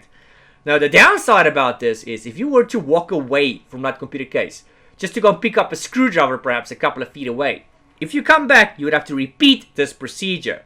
In the beginning, it is going to require a lot of concentration. You know, it's going to have to become muscle memory. But eventually, you'll be surprised how quickly this becomes muscle memory. To a point where you're going to subconsciously do this every time without even noticing it. I am at that point now, and most technicians are at that point where we touch the frame without even noticing it. It's like putting the safety belt on your car. That is supposed to be muscle memory. You're supposed to do that without even thinking about it. So if I ask you the next day, did you wear your safety belt? You should say, I don't know. And if you go check, you should see that you actually did wear it. Instinctively, that should have happened. Muscle memory. So this will become muscle memory eventually, guys. Anyway, so we know the answer is B. Washing your hands would make no difference whatsoever. STP there, that answer is shielded twisted pair. So that's got to do with shielding network cables, you know. So that's got nothing to do with this. And turning off the power would also make no difference. Like I said, even if you just pick up the motherboard, even though it's not plugged in, you can still blow it. So turning off the power would make absolutely no difference. You should still turn the power off, don't get me wrong. Safety first. But in terms of ESD, it would make no difference, folks. Question 18. One of your users complains that their printer has an error which states replace filament. With which of the following printers is your user most likely having problems? So folks, basically what this question is testing you on is to check if you understand or if you know what each printer uses to print with. So if you look at the first answer there, guys, thermal, that printer uses something called wax. That is the kind of printer that you most commonly find at point of sale systems. So wherever you're paying for your purchase, the invoice or the slip that you get, it's usually in most countries going to be printed on, well, a thermal printer which uses wax-based ink. And you will notice because, well, normally the ink starts fading after a couple of days. So on those slips or those papers, whenever they're exposed to light and heat, it starts fading. If you look at answer B there, guys, inkjet. That is an old kind of printer, but we still use them very commonly these days. It uses a liquid kind of ink. And if you look at answer C, a laser printer, which is probably the most common printer you get these days, it uses a powder-based ink. And if you look at the answer D there, 3D printers, they use a special kind of plastic to print, which is called filament. So the answer here is obviously answer D.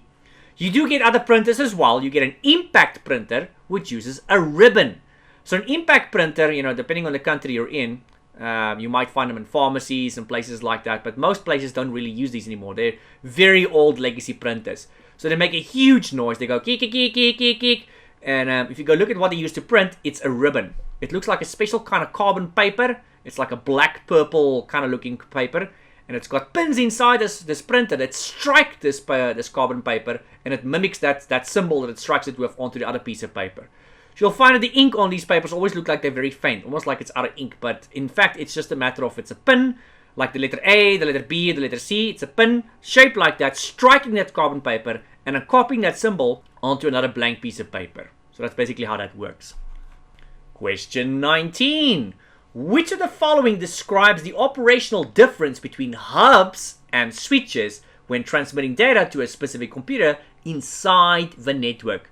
So we're basically asking or checking if you guys understand the difference between a hub and a switch. A hub, folks, is a dumb device, a stupid device. That's actually what we call it in IT. We refer to it as a dumb or a stupid device. Whereas a switch is the new modern thing we use, which is way more intelligent. Now, we don't really use hubs anymore, by the way. Hubs are actually extinct, and yet A+ asks us about this in the exam, so that's kind of silly. Nobody uses them, and you'll have a very hard time finding them. So most likely, the only place you'll find them is maybe in an old box in somebody's garage in storage somewhere. But you won't really find them being used anymore.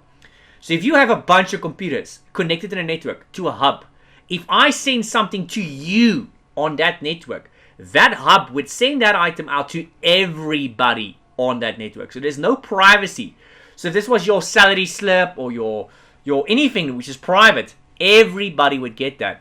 A hub does something called broadcasting. It broadcasts whatever you send to everybody on the network. There's no privacy whatsoever. Whereas switch, on the other hand, way more intelligent. That is what we use nowadays in companies' networks. It sends only to the recipient. So if I send something to you, only you would receive that. Nobody else that's plugged into that switch. Visually, they look the same at first glance, but they're not the same, guys. So now that we know kind of what the difference is between a hub and a switch, let's look at the answers. Answer A says, switches only send data to the specific computer, while hubs send data to all computers inside the network. So far, that's the answer. B says, switches compress data, while hubs send uncompressed data. No, that's absolutely not something that switches and hubs do.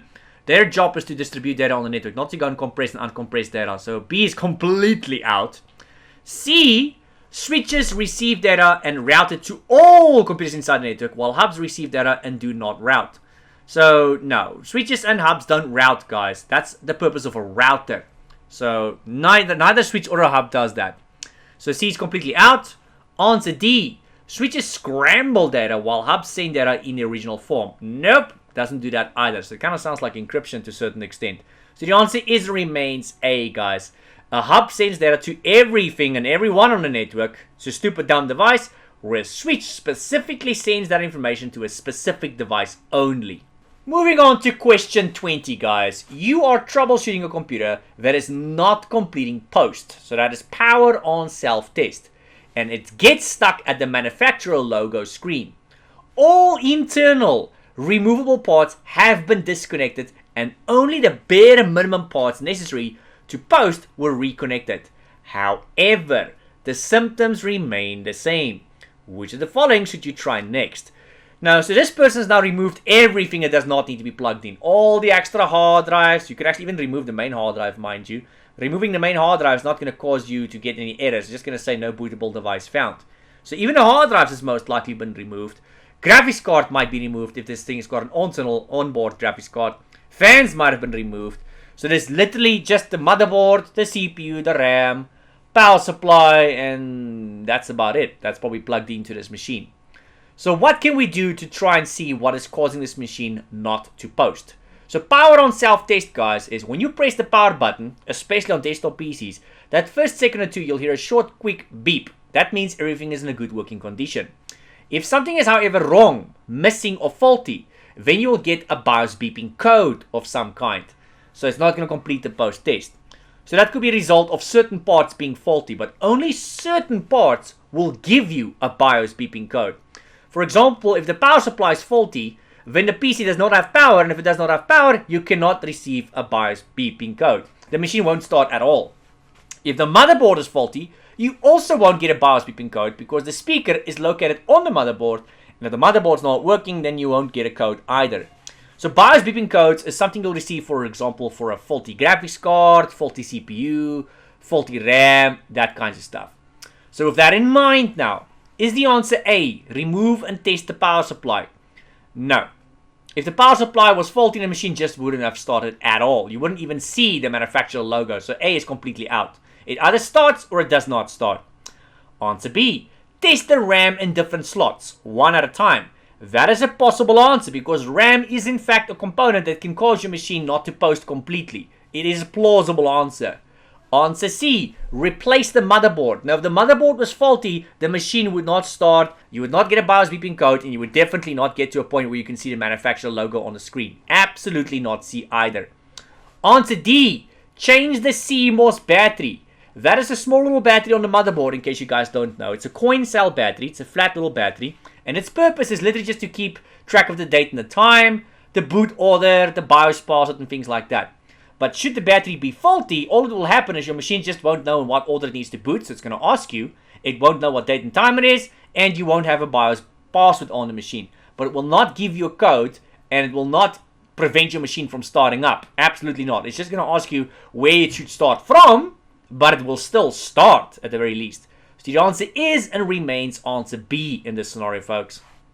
Alright, moving on to question 21. Which of the following ports is used for secure web browsing? Alright, so you'll notice I've given you quite a few ports.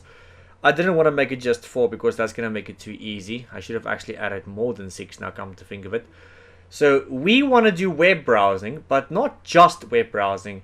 We want to do secure web browsing. In other words, encrypted web browsing. If we look at port 22, guys, what is that used for? That is used by something called SSH. It is secure, it is encrypted, but it's not used for web browsing. That is to go and remotely connect to something like a router. It's not limited to a router, and this will normally be in a console view of sorts. It will not be in a graphical interface view, and normally the tools we'll use will be something like PuTTY, and depending on what you're connecting to, you'll probably have to be familiar with the commands of that particular device. Port 23. Pretty much the exact same thing as port 22, except 23 is something called Telnet, which is the clear text version. The older version, which is obviously way less secure. So normally we would go and use Telnet in the old days, but this has now since been replaced by SSH since it's obviously way more secure. Port 25 is for SMTP. That, folks, is sending email. or at least the old way of doing it. So many moons ago, there were certain ports used for certain things, and when it comes to sending email, we used to use the port 25, and when it comes to receiving email, which is actually also on this list, we used to use port 110, which is for POP3.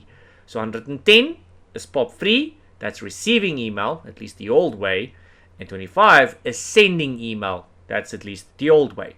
Absolutely not the only way of doing it though. So you'll find there's actually many ports to go and use when it comes to sending and receiving email, especially nowadays that we've got things like Office 365. A lot of people are just using Hotmail or Outlook and Gmail, so all of these have their own respective ports.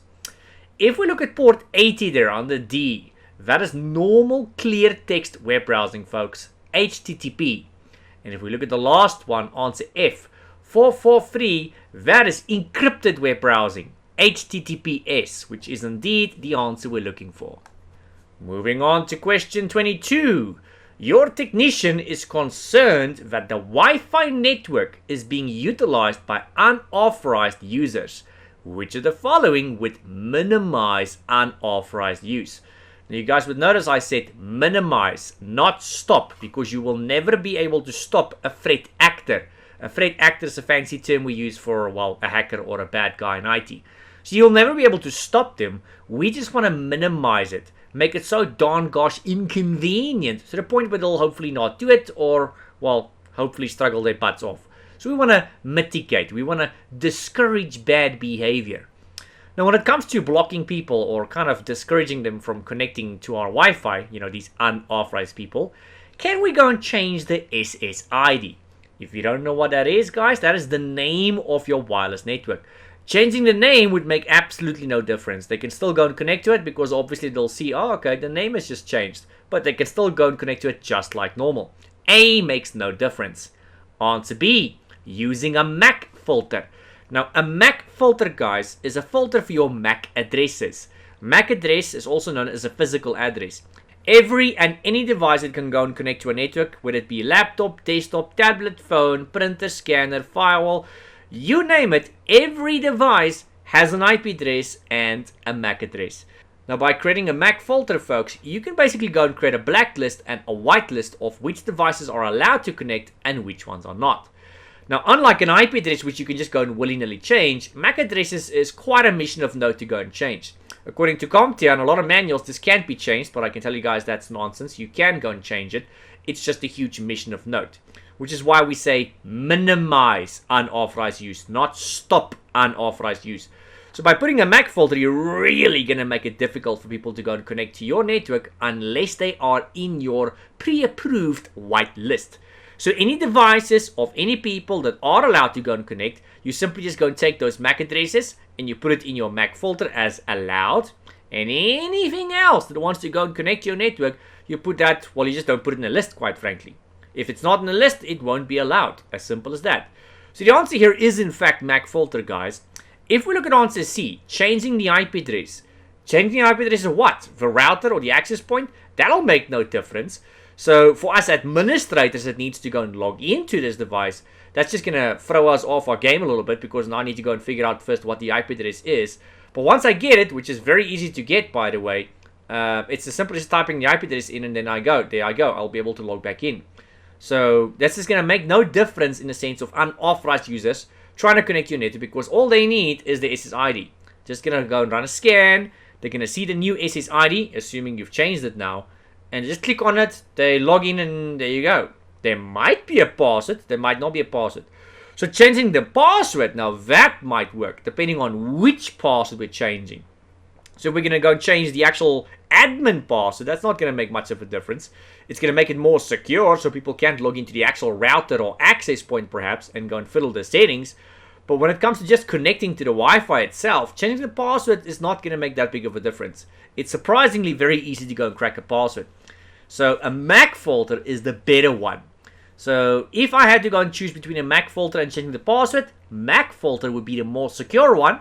That would be my first choice. Second choice would be changing the password. That's the second best answer here, folks. Question 23. Which of the following allows multiple digital networks to transverse through a switch?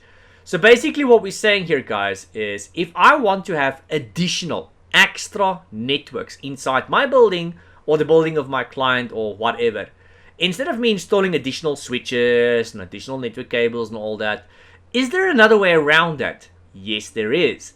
There's a way for you to go and use the existing switches, the existing cables, and the existing infrastructure in general, and get additional networks, digitally speaking, without having to physically go and install an extra network. So how do we do that? Is it a VPN? No, guys. VPN is short for Virtual Private Network. It's a form or a means or a way for us to go and remote connect from one location to another. For example, you can VPN from home into the office. It does not allow you to remotely see stuff, but it does allow you to a certain extent to kind of sort of digitally teleport yourself to the office. Anything you could normally see and do when you were at the office, you'll be able to do now. So if I could normally access my work colleagues and access service and stuff when I was at the office, you'll be able to do that now. If you could normally not do certain things when you were at the office, that'll also apply now. So it is in fact a double-edged sword. So VPN connection, think of it as digitally teleporting yourself somewhere where you're not. A DHCP, that is built into a router, or you can go and, build yourself your own DHCP on a server. Either way, its purpose is to go and issue IP addresses in a network to devices that don't have, so they can go and access resources like the internet. So nowhere here do we talk about IP addresses. So it's not A, it's not B. C, being remote desktop, is also to go and remote connect to something, but that is going to give you a graphical interface. So you will be able to see actually in this situation what's going on the remote machine. So if I remote desktop from my machine to your machine, I will be able to see your desktop. I will be able to see what programs you've got open, and I will be able to go and control your machine remotely. It does, however, kick you out. So if you are currently logged in, it'll kick you out when I remote desktop to your machine. And when you type your password in and you log back in, it's going to kick me out, vice versa. Only one of us can control this machine at a time. Either you in person or me remotely, either way, only one of us can control the machine at a given time. So the only answer that's left here, kind of by a process of elimination, folks, is VLAN. VLAN is in fact the answer. It is short for virtual LAN. So the name alone should tell you what you need to know. It's a LAN within a LAN. Hence the name, virtual LAN. So I might have one physical LAN, but inside this physical LAN of mine I might have 2 or 3 virtual LANs. I can have these, I can have as many as I want, and I can use them for whatever I want. Most companies you'll find will use them for various kinds of traffic. I'll use one VLAN maybe for phone traffic, another VLAN for normal desktop traffic, and so on and so forth. So how you use it, why use it, that's up to you. But we normally create these VLANs and manage them on a switch.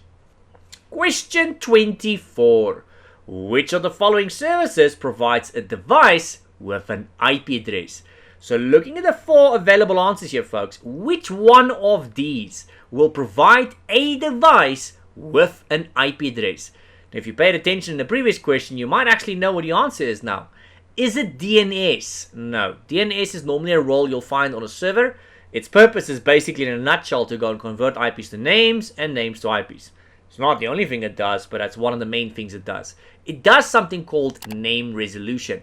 So this question has got nothing to do with name resolution. It's about issuing IP addresses. Is it B, a web server? No.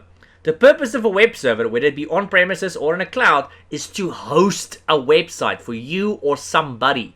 We're not talking about hosting websites here, guys, so it's not a web server. Answer C, Active Directory. Usually this will be a role you would install on premises on that server, although nowadays you also get Active Directory in the cloud, which we call Entra ID. Used to be called Azure Active Directory, but it's also called Entra ID. So Active Directory is normally where a company would go and create the user accounts for their users, the groups that they are in, and all that kind of stuff. It's a way or a means for you as the administrators to manage the accounts for your users. Choose what permissions they have, what they've got access to and what not, that kind of stuff. And then if we look at the last one, once again by process of elimination, that's the answer. But if you paid attention to the previous question, you would have known already that that was the answer from the start. DHCP. That is a role that you can go and install on a server on premises, and it would basically allow you to control your IP addresses. You can go and choose your scope, also known as a range. That's basically just how many IPs you've got and from where it starts and where it ends. This DHCP can also be a function built into your router. It's usually turned on by default, but you can go and turn it off if you want to. So if you are a medium to large size company, you're 10 to 1 going to turn this off on your router because you probably have your own DHCP that you've built, which gives you way more control, way more functions, way more features. But if you're a small office or a home office environment, then you're probably going to be using the built-in DHCP function in your router because that generally meets our requirements. Question 25. You have a user that brings you a smartphone for repair. The device is unable to make or receive calls or connect to Wi-Fi. All applications on the device are working unless they require connectivity. Which of the following is most likely causing the problem? Alright, so if we look at the available answers, folks, answer A, airplane mode. Now, if you don't know what airplane mode does, what it's supposed to do is it's supposed to turn off all forms of wireless communication on your device, whether it be a tablet, a phone, or whatever. So if you are going to try and connect to a wireless network like Wi-Fi, it ain't going to work. It's going to turn that function off. If you're going to try and communicate via Bluetooth, not going to work. NFC, not going to work. So if you're going to try and make and receive phone calls, that would usually also not work. So basically any form of wireless communication, whether it be an SMS or normal phone calls that you want to make or receive, or when you want to go and jump on the Wi-Fi, for the most part, pretty much all forms of wireless communication is disabled. So there is sometimes you'll find some things might work a little bit, but for the most part, most wireless communication is dead on this device. So if you try and open in the application, you would normally notice it's still working. So the answer is airplane mode, by the way, in this thing. So you probably noticed that the airplane mode matches the description of this scenario. Now the purpose of airplane mode, you can probably figure out by the name that it's meant for airplanes, but you can use this elsewhere too if you want to, is if you are on a plane and you would like to have your phone on, you can put it in airplane mode, which turns off pretty much all wireless communication, and then at least it's supposedly not supposed to interfere with the airplane's instruments. Now generally if you fly on a plane, especially when taking off and landing, you'll hear them say, please turn off electronic devices, and that's because there's a myth that it may or may not interfere with the plane's instruments. Yet to be determined. You know, it might be true, it might not be true. The fact of the matter here is airplane mode is meant for just that scenario. So that you don't have to turn off your phone, so you can still leave it on if you want to use certain applications on the device that does not require communication. Now the other answers here that's left, which we know is not the answer, disabled hotspot. Now if there's a hotspot that's disabled, I'm going to assume that's one that you want to connect to using your phone. Now if it was a disabled hotspot, you would at least still be able to receive phone calls and make phone calls and everything else. They did specifically say this device is unable to make and receive phone calls as well. So a hotspot would make no difference in regard to that. So the answer is not B. VPN, we know that's just to teleport yourself digitally where you're not, based on what we said in the previous questions. So this has got nothing to do with teleporting ourselves digitally where we're not. It's got nothing to do with connecting remotely to our office or anything like that. A data cap is a limit in the sense of how much data you've got on your device. So if you have a monthly limit of your phone plan or whatever it might be, let's say it's a 1 gig or a 2 gig plan, once the data is up, then you won't be able to, well, you know, browse the internet and do, you know, internet communication, but you will still be able to receive phone calls and make phone calls. So the fact that we cannot receive and make phone calls tells us it's not a data cap, because those things do not use data. The only times they will use data is if someone's trying to call you via WhatsApp or something. But a normal phone call does not use data. So the only answer that's left here, guys, is airplane mode. Question 26. You are replacing a ribbon on a printer that produces faded text and images when printing. Which of the following types of printers are you working on? Alright folks, so what we're actually asking you here is to check if you know or if you understand what kind of printer uses ribbon to print. So it's very important from the exam's perspective that you guys understand what exactly each printer uses to print. For example, a laser printer uses a powder-based ink, which is toner. We call that toner. If you look at an inkjet printer, it uses a liquid-based ink. If you look at a thermal printer, it uses a wax-based ink. So I'm kind of giving you guys the answer here. If you look at an impact printer, it is the answer here, and it uses what we call a ribbon. It's kind of like a carbon piece of paper. So it's got a bunch of pins. These pins strike this carbon paper, and whatever pin strikes the carbon paper, it basically just kind of makes that symbol on the piece of paper behind it. As simple as that. And then of course a 3D printer, which we did discuss earlier in this video, it uses something called filament, which is kind of like a special kind of plastic. Alright, moving on, moving swiftly. Question 27. You are commissioning a workstation that is required to have mirrored storage, utilizing two 4TB drives that support one failure. Which of the following best meets these requirements? Alright guys, now what we're talking about here is something called RAID. RAID is used for redundancy and also performance purposes. Depending on which RAID you're using, that will dictate whether you're getting performance benefits, redundancy benefits, or both of those. Now each form of RAID has a minimum amount of hard drives you need to achieve whatever it is you're trying to achieve. Now out of those RAIDs we've got there guys, I can already tell you answer C is fake. That doesn't exist, I made that up. So you get RAID 0, you get RAID 1, you get RAID 5, and you get quite a few other ones, but from an A+ perspective, the only ones you guys need to know at this time is 0, 1, and 5.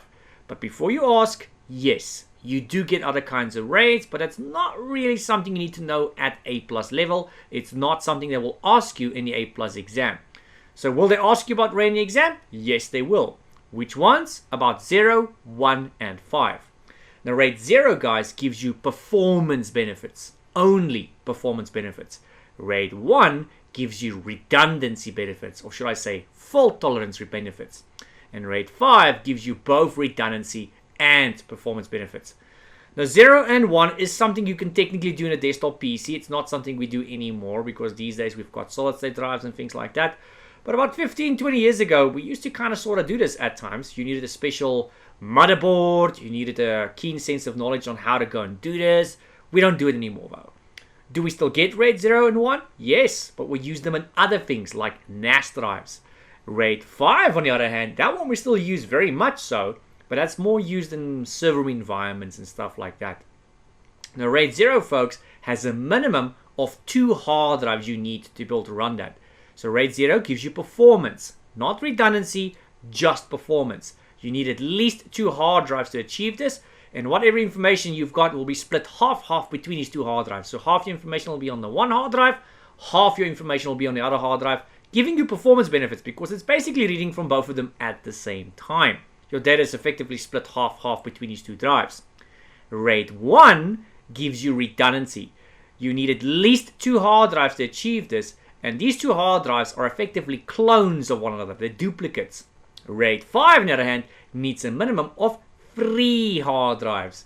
And these hard drives are kind of sort of clones of one another to a certain extent, and it also uses something called parity bits. Now, if we look at the question again, folks, it says you are commissioning a workstation that is required to have a mirrored storage. In other words, a clone. 0 is already ruled out because 0 gives you performance, and information is split half-half between these 2 drives. They're not clones. RAID 1, on the other hand, the information is indeed clones. They are mirrored between these 2 hard drives, giving you redundancy. So if one of these 2 hard drives were to fail, for whatever reason, you don't actually lose any information because, well, you've got a clone. You simply take out the failed hard drive, put a new blank one in, and it's going to start replicating back to that blank one. There you go. You also see the question says utilizing 2 hard drives. Yeah, they say it's 2 4TB drives, but the size doesn't matter in this specific question. What does matter is how many drives they say we are utilizing. So they said 3 hard drives or more. This could have maybe have been RAID 5, but the fact that they say 2 hard drives, that means we're ruling out RAID 5. RAID 5 cannot work with 2 hard drives. It needs 3 hard drives. We normally need 3 hard drives to get RAID 5 to work properly.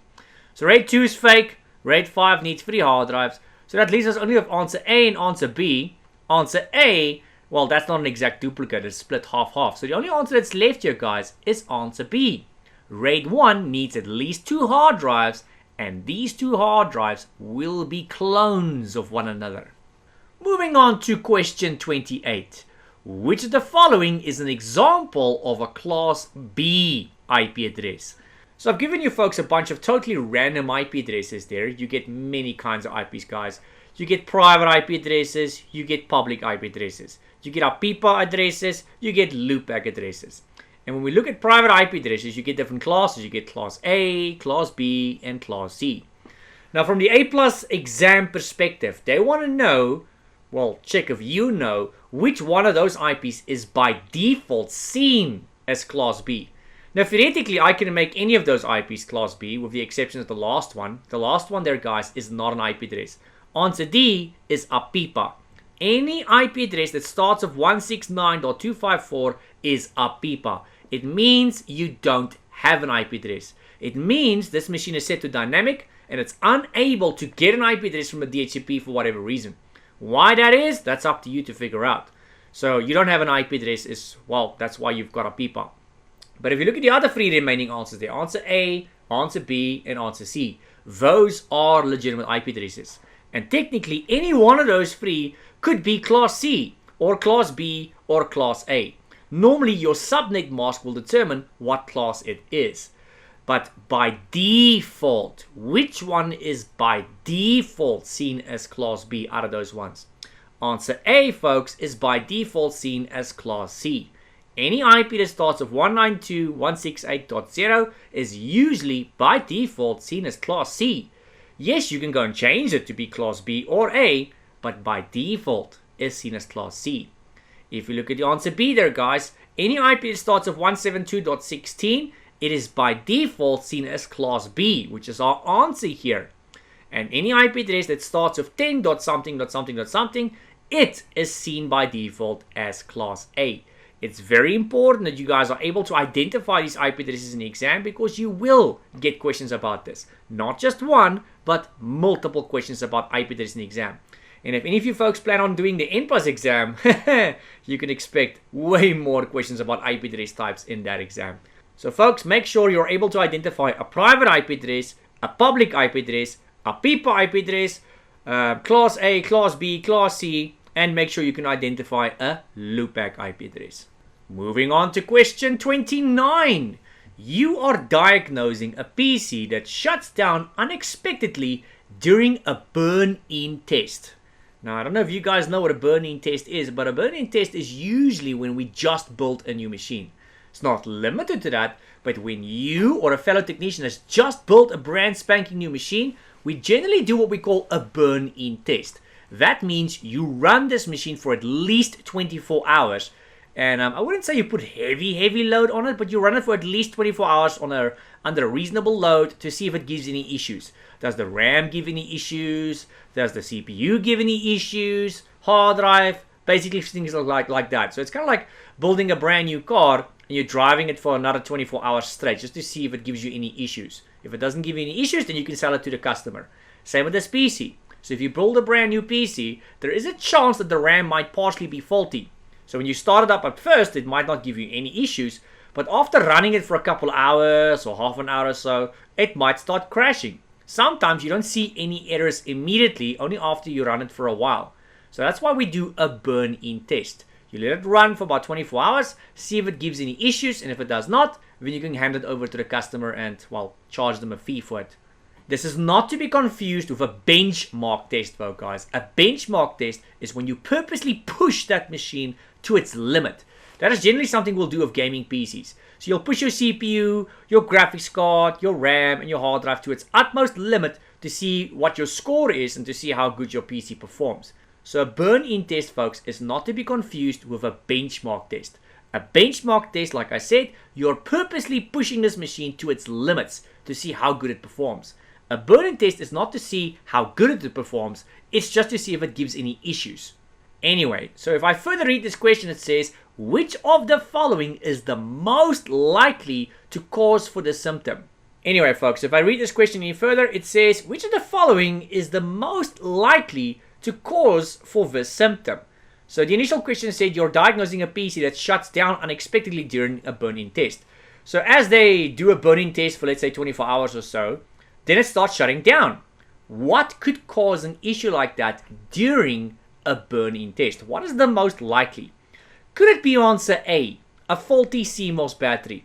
No, folks. If your CMOS battery is faulty, the computer just won't remember the date and the time. It might possibly not remember the boot order. It might possibly not remember your administrator password, or should I say your BIOS password. But it won't stop the PC from starting up, and it won't cause the PC to shut down. So A is out. Could it be answer B, an operating system update issue? No, guys. If it's an update issue, they usually give you issues permanently, not during a burn-in test only. So an update issue will just generally prevent the machine from starting, or it'll immediately start giving you issues continuously. It's not set in stone, which is why the question said most likely. So I'm going to rule out answer B for now, but it's still plausible. Answer C, overheating. Also plausible. It is plausible that overheating can cause a machine to shut down unexpectedly. So if you start running a machine for long enough, it's going to start getting hotter and hotter and hotter, and it'll unexpectedly shut down on you because the sensors are detecting that this machine is getting too hot, and to prevent any possible damage, it's going to shut the PC down. But the fact that they mention it only does this during a burn-in test tells me it's not overheating. If it was an overheating issue, it would be constantly doing this, obviously. Constantly, whenever. So I doubt it's going to be an overheating issue. The most likely cause here, folks, is faulty RAM. That is one of the main things we test in a burn-in test. It's going to put load, or a little bit of load, on your RAM continuously for about 24 hours. And if there's any issues or any faults with your RAM, then obviously the RAM will bomb out and the machine is going to crash. It's going to shut down unexpectedly. So there's multiple things here that can cause this. It could be answer B, C, or D. The most likely answer here is answer D. The second most likely answer would be answer C. And the third most likely answer will probably be answer B here, folks. Question 30. You are inspecting a projector that is displaying fuzzy images. Which of the following options would provide the best solution? You'll notice the word best there is in capital letters, folks. So when I do that, it's to draw attention to the fact that there might possibly be more than one answer that's correct here. I want to see if you know which one is the better answer, the more correct answer. The same concept will apply in your actual exam, guys. Certain words and certain questions will be highlighted in bold and in capital letters. The word best, the word least, or the word most likely. Check for words like that. When you see that, guys, there is a good chance there's more than one answer that's correct. They want to see if you know which one is more correct. So we've got a projector. It's giving fuzzy images. Which of the following options will provide the best solution? Would reseating the lamp give us a solution? No, guys. If the seating of the lamp was an issue, the lamp will either just be completely off or it'll be completely on. It's not going to cause a fuzzy image, So normally if the lamp is going to give you issues, it'll start giving you an indication of this. Normally you'll start getting messages on the projector that says, please place your lamp or replace your lamp or start ordering a new lamp. You'll start getting notifications like that long before the lamp normally fails. Normally months, sometimes even a whole year or two before the lamp starts fading. So it'll very slightly starts getting fuzzy, but it generally displays a message. Reseating the lamp would make no difference though. The lamp will either be on or it'll be off. It's not going to take the fuzziness away though. Answer B, replacing the video cables. Guys, the video cables has got no influence on the fuzziness of your images. It'll either be on or it'll be off. Or it might mess with your resolution, but it's going to make no difference in the sense of fuzziness. Answer C, adjusting the lens. Yes, guys. Most projectors, if not all of them, have got a focus lens. You'll see there's like a little knob you can go and turn, and it focuses the lens. Kind of like your glasses. It focuses it. So depending on how far away the projector is from the screen that it's displaying on, you might need to go and adjust the focusing on the lens. So that's actually the answer here, folks. Answer D, changing the input source. That's going to make no difference, guys. Just like the cable, it might be on, it might be off, but it's not going to change the fuzziness. It might just, best case scenario, adjust the resolution a little bit, but that's about it. So the answer is and remains C, folks. Question 31. You have a user that complains that their desktop computer does not start at all. It's completely dead.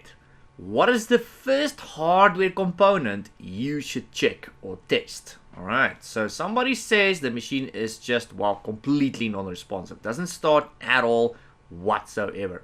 Now, what is the first thing you should check? Alright, guys, so looking at our list down below, if we look at RAM being the first answer, if something was wrong with your RAM, the machine would still start up. It would actually, and it would give you a BIOS beeping code. So you would actually have the machine start up. It just won't start up completely. And instead, it'll give you a beeping code of some kind. It's going to beep at you like crazy. So if it was RAM, you would know immediately because of the code. If it was a CPU issue, you would also get a BIOS beeping code. So the machine would still start up, and you would get a BIOS beeping code of some kind. So both A and both B both of them the machine would still start up and you would get a pass beeping code. The question specifically says this machine does not start at all. If we look at the PSU, could that prevent the machine from starting up? Yes, guys. So that is plausible. So PSU is your power supply unit. That's the big box that gives power to your machine. If that thing is faulty, that means there is no power. No power means the PC does not start. And if we look at answer D there, the motherboard, there is a possibility the motherboard could prevent the PC from not starting, but there are also a couple of cases where the machine would actually still start if the motherboard is faulty. Now, the more likely one to kick the bucket here is usually your power supply. So if there was some sort of power surge or whatever, it normally knocks the power supply first. And then generally you'll be lucky and the motherboard will still be fine. So the first hardware component you should check is the power supply. Not just because it's more likely, but also because it's easier and quicker to go and check. The power supply, you don't even have to take it out of the computer box. You just literally go and unhook the cables, take another one that you know for a fact is working, plug it in, plug a power cable into it, and there you go. If the machine starts, then you know the power supply was the problem. If it does not start, then you know the power supply was not the problem. But to go and quickly swap the motherboard is a real mission of note, because now you've got to go and, take out the RAM, take out the CPU, take out all the components. It is really a lot of work compared to, just quickly testing the power supply. Now, if the power supply turns out not to be the problem, yes, then you can go and test the motherboard, because now it's more worth your time and effort. So if we look at here, guys, if we look at the question here, guys, you'll see the word first was highlighted in capital letters. That is something you can expect in the exam as well. So which one is easier and quicker? The path of least resistance, as they say. The answer here, guys, would be answer C. Question 32. One of your technicians would like to block people from remotely logging into a server. Which port should your technician block? Alright, so basically from this list in front of us, guys, obviously that's not all the port numbers. I want to see if you know which one of these ports is used for remote connectivity. Is it port 80? No, guys. Port 80 is for HTTP, Hypertext Transfer Protocol. That is normal web browsing, specifically clear text web browsing, which means it's very unsecure. Port 21, nope, that's not it either. 21 is FTP, File Transfer Protocol. So that's a way or a means for us to go and transfer files to a certain degree. Absolutely got nothing to do with remote logging into a server. And if we look at answer C, 23, that, folks, is something called Telnet, which is, in fact, to go and remotely log into a server. It is, however, not in a graphical view. It's normally in a command line kind of view, a console view of sorts. So there's multiple tools we can use to do this, but generally people will go and use something called PuTTY. It's going to look like a command line interface, and you'll be logging into components like a router, possibly. It's not limited to a router, but it'll probably be something like a router. And you're going to have to type in its public IP address, after which it'll ask you for a password and a username to make sure you are who you claim to be, that you're allowed to log in and configure it and blah, blah, blah. And then obviously you just proceed from there. So far, the answer is C.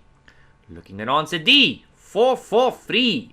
That, folks, is not the answer, because that is HTTPS, Hypertext Transfer Protocol Secure.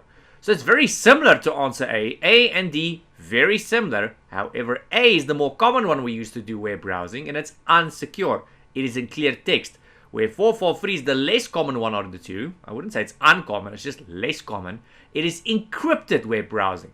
So if you go on to most websites these days, in the old days it would be just if you go do shopping and you're about to type in your credit card number, or if you go to some shopping website, anything like that, maybe your bank's website, you'd find those pages would load in HTTPS instead of your normal HTTP.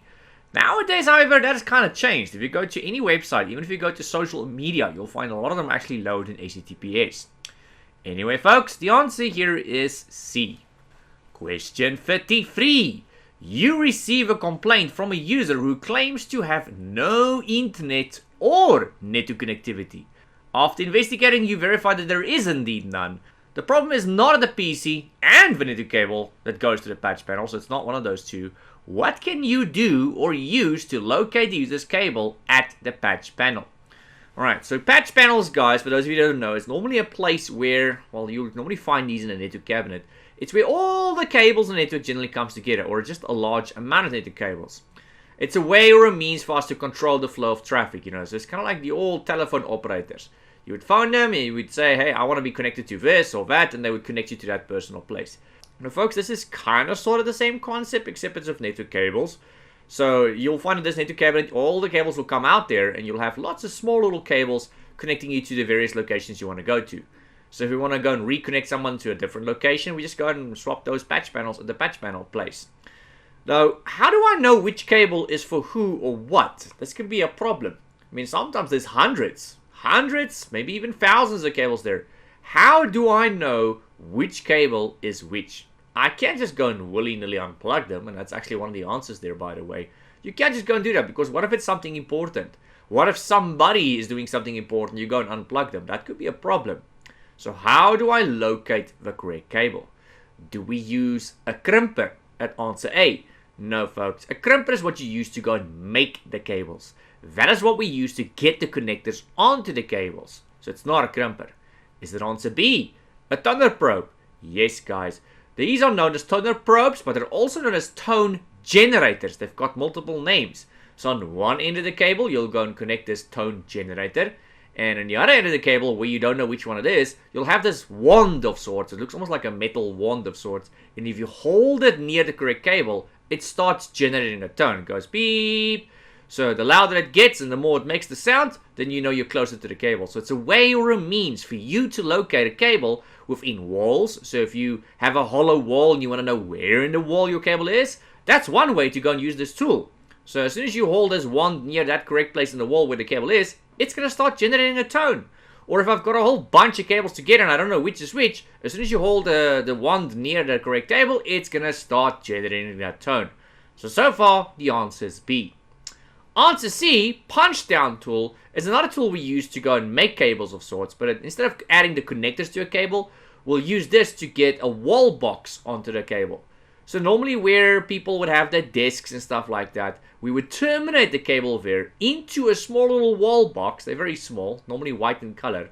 And from that little wall box, you'll have another small short network cable that will go to your computer. So that's a wall box. So that's the tool we'll go and use for that.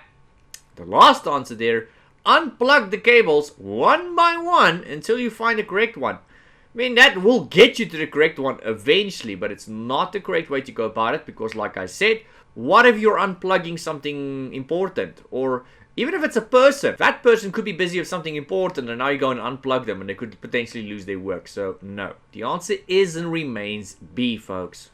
Question 34. One of your fellow technicians wants to migrate all common business applications, including email and file shares, to the cloud. Which of the following cloud concepts should be used? Right, folks, looking at the available answers, is it DAAS? Now, folks, that can actually stand for more than one thing. There are multiple things in the cloud that use that abbreviation. The first one is desktop as a service. The second is data as a service. Now, both of these are not the answer, by the way. I just want to rule that out. But in case you're wondering what desktop as a service is, that is normally when you've got a virtual machine of sorts in a cloud, and your users, customers, or clients can effectively just go and connect to that from anywhere in the world. So maybe one moment they're sitting at home, and they remote connect to that virtual machine from home, and that virtual machine's got all the programs they need, all the data they need, everything is on it. And the machine they're connecting from doesn't really have to be high spec at all. It can be the slowest, cheapest computer on the market, as long as it's got a screen and as long as it's got a decent internet connection that's fast and stable. They will be able to run that virtual machine in the cloud. So they're going to go and connect to that virtual machine in the cloud, and it's already got everything they need. If they go to the office or any place else, they can also go and connect to that same virtual machine using another computer. So in a way, or in a means, I suppose this is kind of software as a service, but it's also infrastructure as a service. But it's closest to desktop as a service, I suppose. As for data as a service, which is also not the answer, by the way, data as a service, folks, provides access to data from various sources, and this is often delivered through things like APIs or data services and things like that. Either way, DAAS is not the answer here, folks. Is the answer IaaS? That is infrastructure as a service, which, well, another example would actually be a virtual machine in a cloud, guys. So if you have, for example, a virtual machine on premises, on your laptop or desktop or your server, that would be an example of infrastructure, but it's just infrastructure. If you were to move that hard drive of that virtual machine into the cloud, or let's say you go and create a virtual machine from scratch in the cloud, that would be an example of infrastructure as a service. Now, out of all of these forms of public cloud, they're all forms of public cloud, by the way, the one where you've got the most amount of control is infrastructure as a service. And some of them you'll find you've got less and less and less control. Now, if you look at the original question, we don't want to move a whole freaking virtual machine or something in the cloud. No. We just want to migrate our email and file shares and stuff to the cloud. Basically just software and applications and stuff. So is that possibly PaaS? PaaS is platform as a service. So that is where the cloud provider, in this case probably Microsoft, could be Amazon as well. So where the cloud provider will go and do most of the work for you. I wouldn't say they're giving you just an application, but they'll do most of the work for you for something, kind of like Active Directory or SQL databases in the cloud. This could be a cloud Active Directory, like Azure Active Directory, which they call Entra ID now. So they'll do most of the work for you. You're still going to be doing some work, but what you or the user are going to be doing is going to be minimal compared to what it would have been or was originally. So in the old days, if this was an Active Directory and it was on premises, you or somebody on your team would have to go and build that physical server or virtual server. Somebody would have to install the server operating system and eventually go and add a role called ADDS. Eventually you'd have to go and promote this server and. Definitely not rocket science, but it is a lot of work. That is what it is. Now if you go look at the cloud, in terms of Active Directory, you can get up and running in a matter of seconds in terms of Active Directory. There's literally almost nothing you're going to have to go and do. You can just jump in and start creating user accounts. That is an example where the cloud provider has now done most of the work for you. As for the last answer there, guys, SaaS, software as a service. So any software applications you would normally have installed and running on your laptop, desktop or server, that is now installed and running somewhere else on somebody else's property. And you're accessing that software, should I say running that software over the internet. All you need is a screen and internet connection. That's pretty much it. Now that is in fact the answer here, folks, in case you don't know. So the fact that they want to run just email and file shares and software and stuff like that, software as a service is going to be the best bet here. It is something that allows you to run software somewhere else. It's installed somewhere else and literally the software will just display onto the user's machine. Where platform service, you've got a little bit more control. There's a little bit more settings and configuration you've actually got access to. Software as a service, you don't have access to anything in the background. Infrastructure as a service, now that one you've got the most control. You've got access to the actual hardware. Now, granted, you can't see the actual hardware, you can't touch it, but you can choose the exact specs of your virtual machine physically. So I can go and choose what the RAM must be, how much it must have, how many hard drives this machine must have, how big they are, how fast they are, and I can go and choose on what networks it needs to be. So I can't see or touch the physical hardware, but I can dang well choose all of those things. Question 35. What type of network would a user have made if they connect a smartphone to a laptop? Is it a LAN? No, guys. A LAN, even though that's a pretty small network, it is in fact not the smallest network you get, which is in fact what we're looking for here. So I'm going to start you guys off by actually giving you the answer for this one, and then we'll explain all the other possible answers. So the answer for this one, guys, is PAN, which is short for Personal Area Network. That, believe it or not, is one of the smallest networks you get. I think it actually might be the smallest network you get. So as soon as it's just me and my own personal space, that's pretty much a personal area network. Imagine you've got a desk in front of you with a laptop or a desktop. Anything that's basically within arm's reach is part of your PAN. So if I go and take my phone and I go and connect it to my machine wirelessly or via cable, that's part of a PAN, which is actually the question here. If I go and connect my printer to my machine via cable or wireless, that is also part of your PAN. But as soon as I go and connect one extra computer, now you've got yourself a LAN. A LAN is usually 2 or more computers. This could be a couple of hundred, it could be even a couple of thousand machines. But usually a LAN will probably be a couple of hundred machines on average. Yes, some of them are smaller, yes, some of them are bigger, but on average there are a couple of hundred machines large. So now we already know A is not the answer here. LAN, small network, generally within the same building. I wouldn't say it's limited to within one building. I know of plenty of cases where people manage to link multiple buildings together and it will still be part of the same LAN. But usually you'll find a LAN will be generally within one building, and this might be just maybe 10 machines, 20 machines, or even possibly a couple of hundred machines. If we look at answer B, which we obviously know is also not the answer, that is wireless LAN. Pretty much the exact same thing as answer A, except answer A is a combination of machines connected via cable as well as machines connected via wireless, where wireless LAN is exclusively just devices connected via wireless. So if your device does not have wireless capability, you won't be able to join that network. Now, I wouldn't say it does not include desktop PCs, it's just there's going to be a lot less desktop PCs since most desktop PCs do not have wireless capability. In case you're wondering, yes, a desktop PC can have wireless capability. In fact, the machine that I'm recording this video on right now is a desktop machine that's got wireless capability. Not that I use it, but it's got that ability. So you can go and add it afterwards if you want to. This could be a dongle, could be a network card, or it can actually be built into your motherboard. In my case, it's actually built into the motherboard. I do, however, have other machines in my house as well, which have also got wireless capability, even for the desktops, but they do not natively have that ability. I had to go and use a dongle or something, to give them that ability. So the answer is not A, it's not B. We know the answer is C. What is answer D, though? GAN. Again, that is global area network. That is one of the biggest networks you get, guys. So an example of that would obviously be the internet as we know it.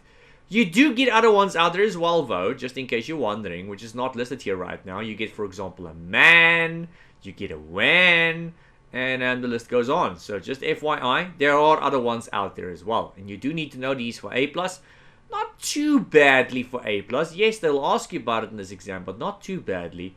If anybody here that's watching this video wants to go and do the N+ exam, oh, you need to know these off by heart for your N+ exam. Just FYI. Question 36, folks. Which of the following describes metered utilization of cloud resources? Now, folks, if you are going to be making use of the cloud, there are many benefits, many pros, and obviously there's going to be a couple of drawbacks. Lots of functions and features, and these have got various names, and they mean certain things or they do certain things. So if we want to go and do something called metered utilization, what would that be? I wouldn't say it's a benefit per se, it kind of is, but it's more of a terminology we use for something we do in the cloud. Is it answer A, resources provisioned instantly? No, guys. So, yes, in the cloud, most resources can be provisioned instantly. That's probably a benefit of the cloud. Microsoft Azure is like that. A lot of stuff on Amazon is like that. So, it's probably a benefit of some of the things in the cloud. But that is more scalability and flexibility and things like that. If we look at answer B, payments made only for resources that are used. Yes, guys, that is in fact the answer. So in the cloud, not just with a specific platform, this applies to both Microsoft and Amazon and probably a couple other cloud platforms as well.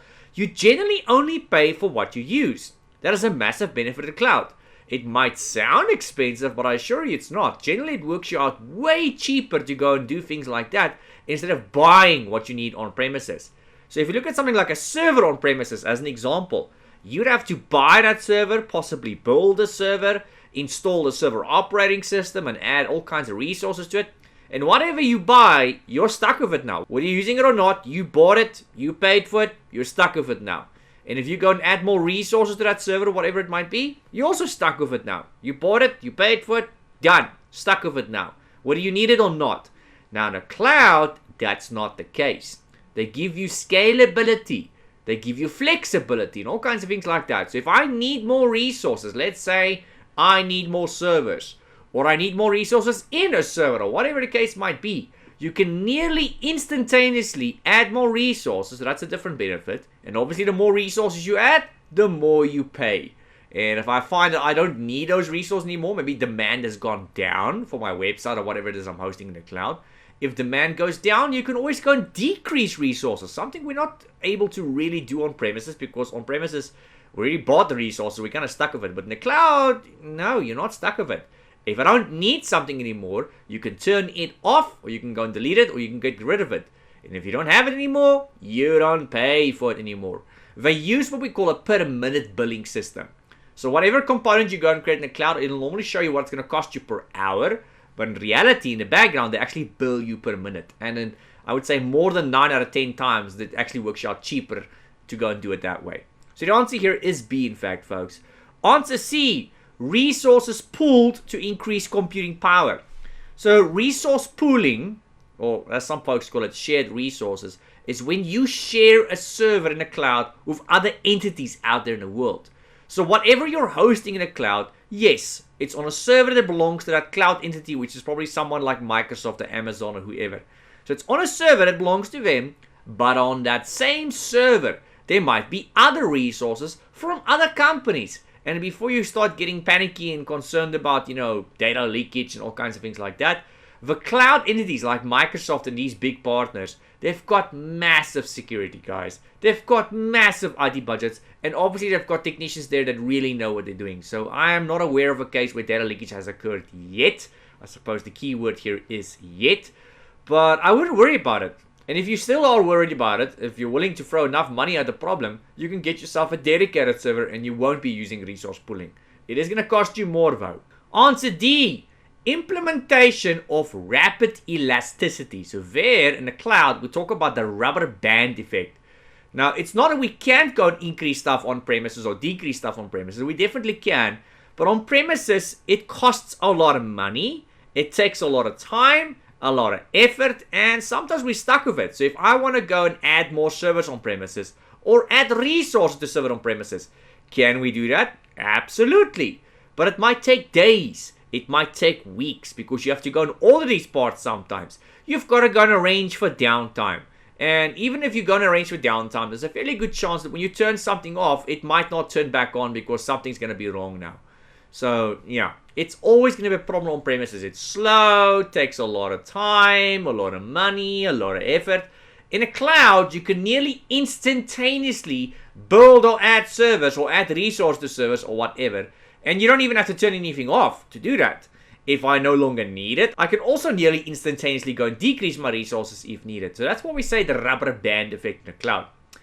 Anyway, the question here, guys, was about metered utilization. That means you only pay for what you use in the cloud. So the answer here, folks, is B. Question 37. We've got an IP address there of 127.0.0.1. And this, folks, is an example of what? I've said it before, and I'll say it again. You need to be familiar, folks, with the different kinds of IPs you get. So if I give you an example, like the one on the screen, you need to be able to tell me immediately what kind of IP that is. Or if I give you a name, let's say if we look at the first answer there, it says Apipa. If I tell you, give me an example of an Apipa IP address, or if I give you a list of various IP addresses and I tell you which one is an Apipa IP address, you need to be able to identify it. So it goes both ways. I could give you a name, and if I give you a name like Apipa, I want you to be able to identify the Apipa IP address from a list of IP addresses. Or I should be able to give you a random IP, and you should be able to give me the name for that IP. What kind of IP is that? So for both ways, with all the kinds of IPs you get, you need to be familiar.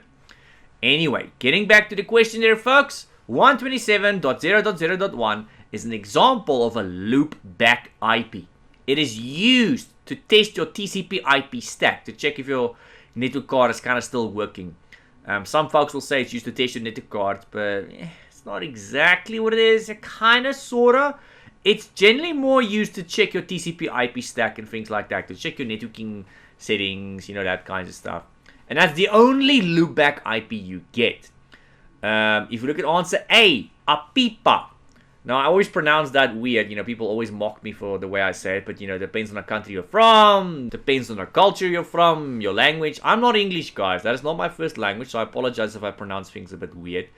Anyway, so this thing called a PIPA, and you guys are probably laughing at me now, is when you don't have an IP.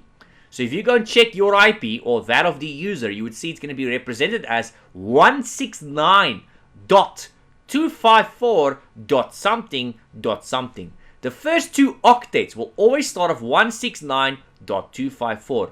Whenever you see that, it means you or the user in question do not have an IP address. And it's up to you to figure out why that is. A PIPA, you can only have that if you've got dynamic configured on the machine.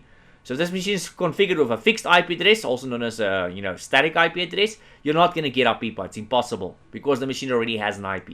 But if this machine is set to dynamic, in other words, it's going to ask for an IP address once it connects to a network, and it's unable to get an IP address, then you'll sit with what we call an PIPA IP address. Anyway, we know the answer here is B, by the way, folks. Answer C, private IP address. So if you have an IP address inside your home or inside your office, anything inside your network is basically considered a private IP address. Anything beyond your router on the outside world is usually considered a public IP address. So it doesn't matter if you're in a home or an office building, guys, and it doesn't matter whether you manually configure the IP address or you got it from a DHCP, as long as it's inside your home or your office, that is considered a private IP address. Usually, in most cases, you'll find these private IPs will start off 10.something, 192.168.something, 172.16 something. That's generally what private IPs will look like. Any IP address you do not recognize is normally a public IP address. That is something you will have on the outside world. So inside your home or your office, you would go and configure your private IP address, or you'd get one from the DHCP. And that's what people will go and use inside that network to go and access one another. But as soon as you go to the outside world, onto the internet as we know it, you'll notice your IP address actually reflects as a different one. Some random IP you've probably never seen before and you don't recognize. That is normally a public IP address. Anyway, folks, the answer here is and remains B. Question 38. You are receiving reports from a user that complains about his or her phone. After investigating, you notice the phone is hot to the touch even when not in use, and that it also does not retain a charge. The user also complains the phone is very slow. Which of the following is most likely causing the symptoms? You would see I highlighted the most likely there for you guys at the end. So the fact that I said most likely means there's probably going to be more than one answer here that might possibly be correct. I want to see if you know which answer down below is the more correct one. There might be more than one, it's plausible here, but which one is more plausible than the other ones? I'm doing this on purpose because this is what's going to happen in the exam. Certain words will be highlighted in capital letters, possibly in bold, and this will be words like the word most or least or things like that. Right, so the user has a phone. They complain this phone is very hot. They complain it doesn't, want to keep a charge, and they complain it's very freaking slow. What could cause that most likely? Could it be a broken charging port? I wouldn't say that, because if the charging port was broken, it wouldn't charge at all. They say it does not retain a charge. They said nothing about it does not want to charge, or it does not charge at all. So it's not a charging port, guys. If it was a charging port, it also wouldn't be slow. It would have no effect on how slow or fast this machine is, or this phone is. And it also wouldn't make the device hot. So it's absolutely not answer A. Could it be answer B? Digitizer failure. No, guys. The digitizer is the outermost layer of your screen. If you didn't know, your phone or your tablet screen, anything with a touch screen, normally has multiple layers in a screen. And the outermost layer that's able to sense your touch, that we call the digitizer layer. This has got nothing to do with somebody's screen that's not responding, anything like that. So it's absolutely not answer B either. It's going to be between answer C and answer D. Answer C says CPU's overheating.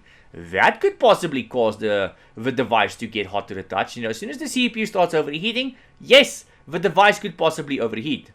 Now, the fact that they said the device does not retain a charge, that could also kind of sort of be a CPU, because the CPU is overheating. It might be that it's running too fast. If it's running too fast, it means it's using more power. More power means, well, the battery's going to drain faster. But remember, this question said they're using a phone. Normally, with phones, we don't have CPUs that are overclocked. This is something we normally do with laptops and desktops and servers and stuff like that. Phones and tablets, the CPU normally runs at a fixed speed or slower than that fixed speed. But it will normally not run faster than that fixed speed. So unless it's running faster, the CPU won't be using more power. It's not supposed to be doing that. So it's not supposed to run faster than what the manufacturer intended. Generally, we don't overclock phones and tablets. It's not something we normally do. So I doubt it's going to be the CPU, you know, in terms of it not keeping a charge. That's a little suspicious. They say the phone is very slow. Now that could be the CPU because remember, the answer says, well, answer C says CPU overheating. Any CPU, whether it be for a desktop, laptop, tablet or phone, when it overheats, it starts underperforming and it will get slow. Which is one of the reasons why we try and keep computers cool as much as possible. So answer C is very plausible. Overheating CPU, yes. Will cause the device to be slow, yes. Will cause the device to be hot. But the one that kind of makes this suspicious is the fact that it says retain a charge. That is the one that makes the CPU being ruled out here. Because CPUs run at a fixed speed. And it's not going to cause this device to suddenly start losing a charge. So it's very suspicious. So we'll see. We'll get back to that one. Answer D. Defective battery. Yes, guys. That's also very plausible. A defective battery can very much cause a phone to get hot. They do that. So if it's a very old battery or just a bad battery, you'll sometimes even see them getting a bit of a bulge when you charge them. They'll start swelling maybe to a certain degree, which actually gets very dangerous, by the way, because this battery can actually explode. So if it starts having a bulge and it starts swelling, please stop charging the phone. Get yourself a new battery. It's getting very dangerous. That battery can explode. So it might be a defective battery. It might just be a very old battery. Either way, dangerous. So yes, answer D. Defective battery can cause a battery or a phone to get hot. If we look at the other concerns there, does not retain a charge. Yep, that box also gets ticked by a defective battery. Defective batteries would not retain a charge. So that's so far the answer. And then the third thing I saw them mention there is they say the user also complains the phone is very slow. Yep. Defective battery will do that because the battery is very flat or very low and things like that. The phone would automatically start reducing its performance to try and stretch its battery life. It kind of sort of goes into what we call a power saving mode. And when it goes into power saving mode, it means it sends less power to the CPU and stuff. Less power equals less performance. So CPU ticked 2 out of the 3 boxes and defective battery ticked 3 out of the 3 boxes. So the answer here, folks, is D. Remember, the question said most likely causing the symptoms.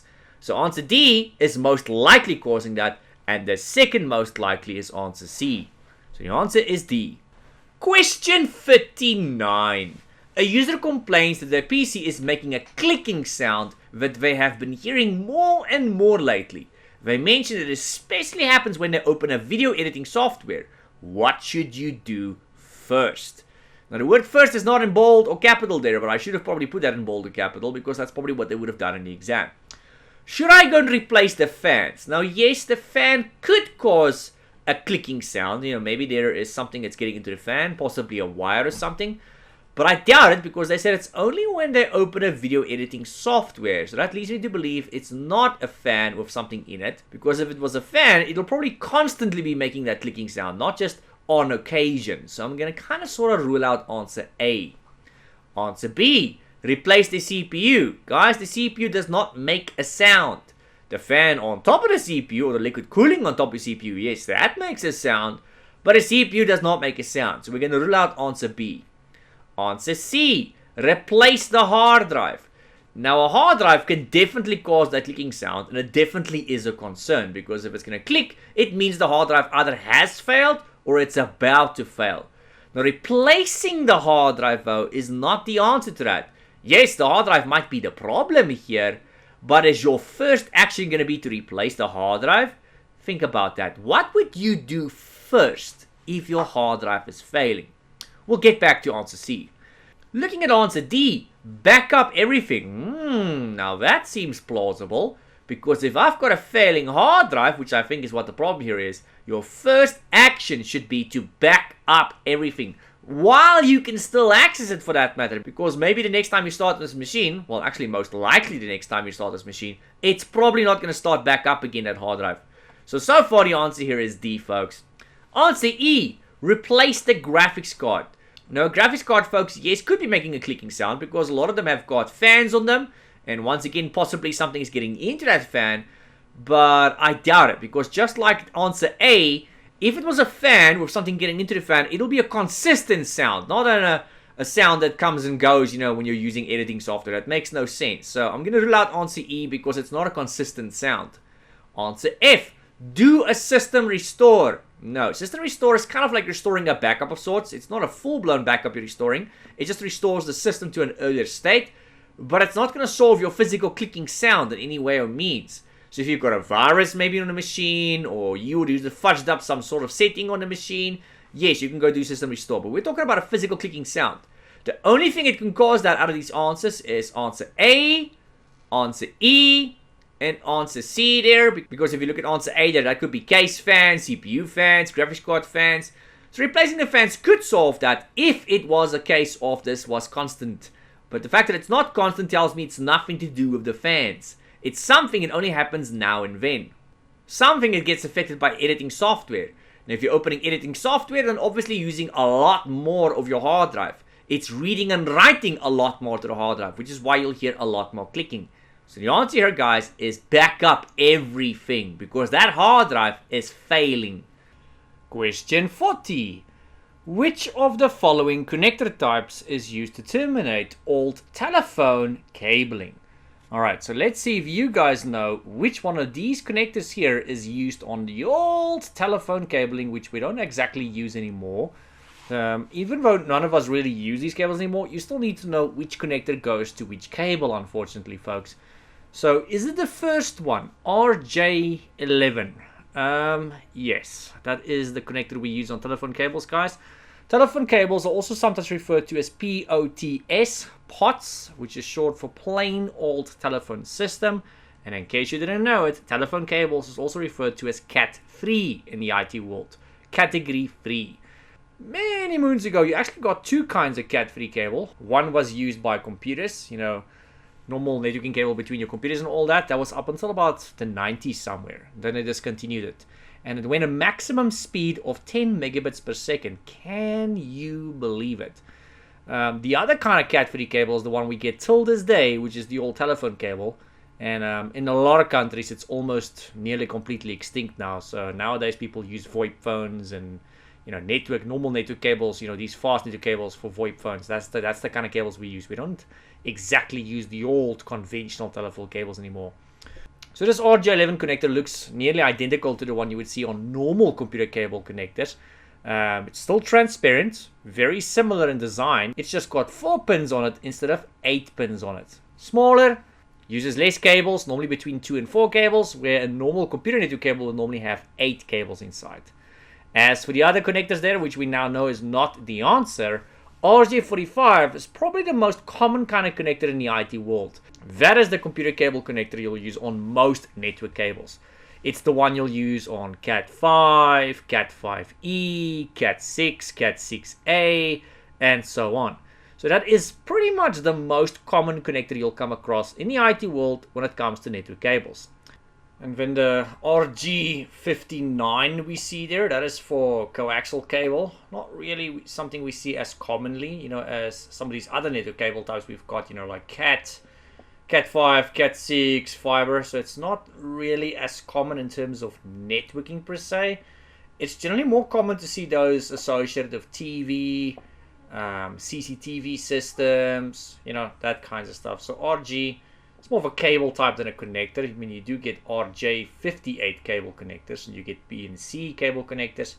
But RG59 is more of a cable than a connector. So that's got nothing to do with this question, folks. And then the last one there, ST, is a fiber cable connector. Now, I did not mention this earlier in the video. Well, I did say, you get... I did mention, a couple of fiber connectors, but I didn't say what they stood for, because you don't need to really know that at A+ level. That's something you only need to know at N+ level. So ST is actually short for straight tip. What I mentioned earlier in terms of fiber cable connectors, I gave you guys 3. I gave you SC, LC, and ST. And I told you guys in the A+ exam, if you don't remember what the fiber cable connectors are, just choose anything that's got 2 letters and you'll get the answer correct in the A+ exam.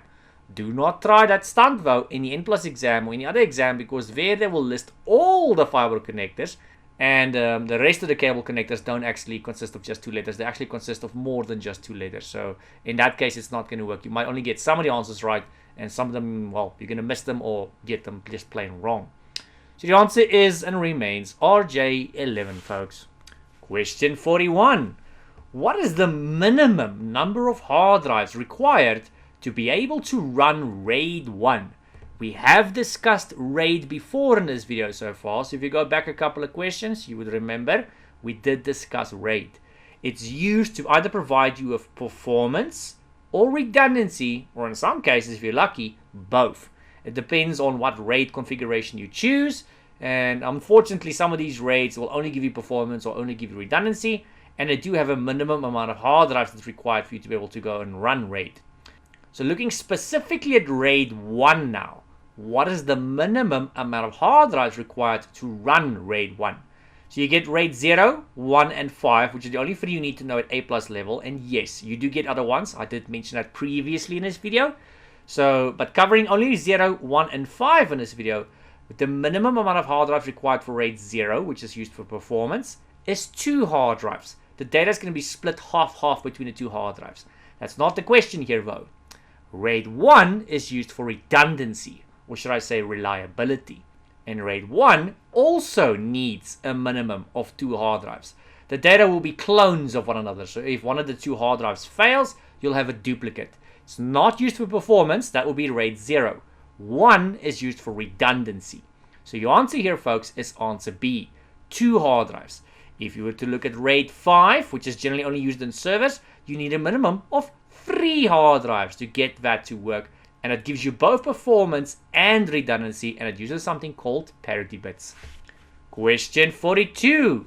Vertical streaks are appearing on the output of a laser printer.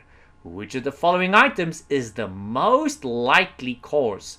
So looking at the list of possible answers in front of us, guys, those are all various components that you'll find possibly in a laser printer. Not necessarily. I could have made up some of those. Some of them could be made up, or some of them could be from other printers. Now, looking at the list in front of us, guys, a roller, yes, we find that in a laser printer. If we look at answer B, ribbon, that is something that you get in printers, but it's not in a laser printer. That is the kind of ink that an impact printer would go and use. It's a special kind of carbon paper. So answer B is completely out. I can already tell you now it's out because it's got nothing to do with laser printers. Answer C, a drum. Yes, you do find drums in laser printers. Answer D, transfer belts. Yep, you kind of sort of find those sometimes as well, quite rare. But you do kind of sort of sometimes find that. So the most likely answers here is probably going to be between A and C, since that's generally what you find in laser printers. Now I can start the process off here by actually giving you guys the answer. The answer actually, in fact, here, guys, is C, a drum. The rollers, there's a picture of a roller. The rollers, guys, are rubber wheels. These rubber wheels that you find inside your printer, very used to press down on the paper in the paper tray to pull it into the printer. And once your paper is inside the printer, there's lots of other rubber wheels that'll move this paper along to get it to where it needs to go. Eventually, inside a laser printer, you'll find that the paper and the powder ink, which we call toner, is going to be charged magnetically. The paper and the ink will be attracted to one another, and then you get something like the drum and the fuser unit, which will fuse that ink to that paper. Now the fuser unit, that is what's used to fuse the ink to the paper. It obviously makes it hot. You'll find that the papers coming out of a laser printer is normally hot. And before we proceed, here's another picture of a rubber wheel, just in case you guys are wondering what it looks like. See, that one is there in the middle of a printer. That one is quite small in a small little printer, but there's lots of rubber wheels in there.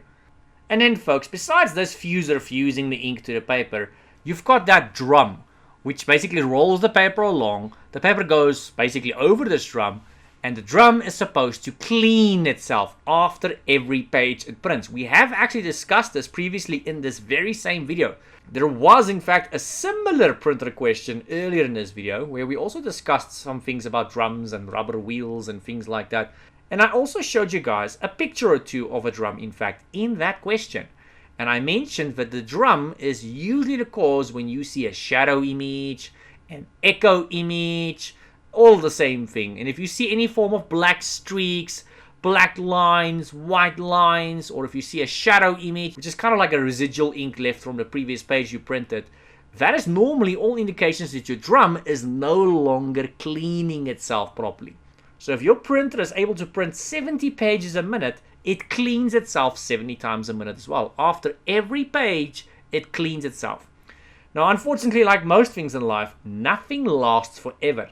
And there will be a tipping point at some point in time when this drum no longer cleans itself properly. And you're going to start seeing symptoms of sorts. This will be smudges, the black or the white streaks, possibly shadow images. All of these are telltale signs, or symptoms should I say, of a drum that's not cleaning itself properly. As for the other answers there, guys, there's a picture of a ribbon, which is not the answer. So it's just to show you guys what we're talking about. So in terms of answer B, if you want to know what a ribbon looks like, it's got nothing to do with laser printers, but that is the ink that an impact printer will go and use. It's a special kind of carbon paper. And in terms of drum, I'm going to show you guys the same images I showed you guys earlier in this video. There is one picture of a drum. So you can see it's a bit of a tube of sorts that's supposed to clean itself. And there is another image of a drum.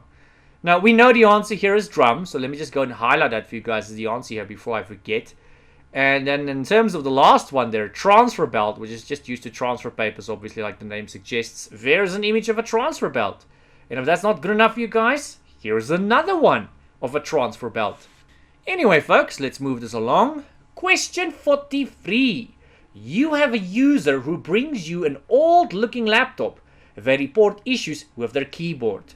You inspect the laptop and you don't see external damage, but you do, however, notice that many keystrokes don't register in a word processor. So it kind of seems like some of the keys are working and some of them are not. The laptop works fine, though, if you use an external keyboard. Which of the following would most likely resolve the issue? Alright, so let's recap. You've got a laptop now in front of you. And when you open, let's say, Word or Notepad or anything on your computer, and you just basically start pressing keys on this keyboard, some of them register, some of them work fine. So if I press the letter A on the keyboard, I might see the letter A. If I press the letter B, the letter C, the letter D, I might see them. And there is, of course, a couple of letters and numbers and symbols that just don't appear, as if the keys just don't work. But if I plug in an external keyboard, whether it be wireless or not, it works just fine. No issues. So clearly, you should start seeing a pattern here. You probably know what the problem is here. It could be the keyboard. It could be that the keyboard's just flat out broken, but sometimes that's not the case. Sometimes we just need to give it a bit of an old service. So looking at the answers in front of us, folks, is it disable the sticky keys feature? No. If it was a sticky keys issue, the external keyboard would have given you the same issue. Answer B. Clean the keyboard. That's a plausible answer because maybe the keyboard's just dirty, the one on the laptop. Maybe there's just some debris underneath the keys. You never know. Answer C. Charge the laptop. No, guys. If I was plugging in an external keyboard, it should not make a difference then, should it? The fact that I'm plugging in an external keyboard and then suddenly it works has got nothing to do with the charging of the laptop. And even if the laptop was flat, the laptop will either be off or it'll be on. It's not going to affect your keyboard. Worst case scenario, if your laptop starts getting flat, the screen might start dimming, it might start going into power saver mode, and eventually it'll just turn off on you or go into hibernation automatically. But it's not going to affect your keyboard, absolutely not. So far the answer remains B. Looking at answer D, reset the BIOS settings to default. No, if the BIOS was the problem here, the external keyboard once again would not work. And generally in the BIOS, you don't have settings for your keyboard. Just in case you guys don't know, you're welcome to go and check it. There's no settings for your keyboard in the BIOS. So your answer is and remains answer B, guys. You can either go and clean the keyboard or just permanently plug in an external keyboard. Either way, that would have been the answer. So the answer is B. Question 44. Which of the following uses port 20 and 21 to transfer data in clear text? Is it answer A, SMTP? That, folks, is used for email. It's an old school way of sending email specifically, not receiving email, only sending email usually. So, yeah, we still use it, but nowadays it's more common to find folks using Gmail, Outlook, Hotmail, or of course good old-fashioned Office 365 email. So things like SMTP, not used as much exactly anymore. Port 20 and 21 is not email, guys. So SMTP uses port 25, for those of you who don't know. Answer B, Telnet. That is to go and remote connect to something. Something we have discussed in this video before. So it's one way for you or a user to go and remote connect to something like a router. It's normally in a console view, so it's not going to be in a graphical view, and it's normally in clear text. So yes, it is in clear text, and this question says something about clear text, but Telnet is to go and remote connect in clear text, and it uses port 23, not 20 or 21. And Telnet is not used to transfer data. It is used to go and remote connect in console view. So it's not the right port, and it doesn't do the same thing. So it's not A, it's not B. Answer C, SSH. It is also used to go and remote connect, just like Telnet. The only difference between Telnet and SSH is SSH is the more common one to be used nowadays, and it's actually encrypted. It is not in clear text, so that is even less the answer. And SSH uses port 22. So that leaves us with only answer D because of process of elimination. Answer D, folks, is file transfer protocol. It is used to transfer files, and it uses two ports, 20 and 21. So your answer here, folks, is D. Question 45. You have a user that complains that their desktop computer does not start at all. It's completely dead. What is the first hardware component you should go and check? Now, obviously, guys, there is multiple components that can cause this. There's multiple components you can go and check. But what is the first component the average technician would normally go and check? So usually what we start with, guys, is the path of least resistance. We start with components that's known to cause this, that can cause an issue like this, something like the power supply or the motherboard. And out of those two, now you already know the answer is going to be between C and D, which one is the quicker and the easier one to test? That, guys, would be the power supply. It doesn't mean the issue is the power supply, but it's the quickest and the easiest component to go and check. That's what we're going to go and check first. And coincidentally, never mind this being the quickest and the easiest component to go and check, it's also coincidentally the most likely to be the problem. Now, RAM, if it was faulty, would not cause the PC not to start. The PC would start, but it's going to make a beeping sound, and it's going to basically make a huge racket. It would start, though, but it's going to make a huge beeping sound, and you would notice some sort of issue. A BIOS beeping code. If there was a problem with the CPU, the PC would also still start, but you would once again get a beeping sound, and yeah. So, answer C, though, if the power supply was faulty, the PC would not start. So that could cause the machine to be dead. Answer D, if the motherboard was faulty, the PC would also not start. So both answer C and answer D can cause the PC not to start at all and to be completely dead. But out of these two answers, power supply is the more likely one to be the culprit, which is not the question here though.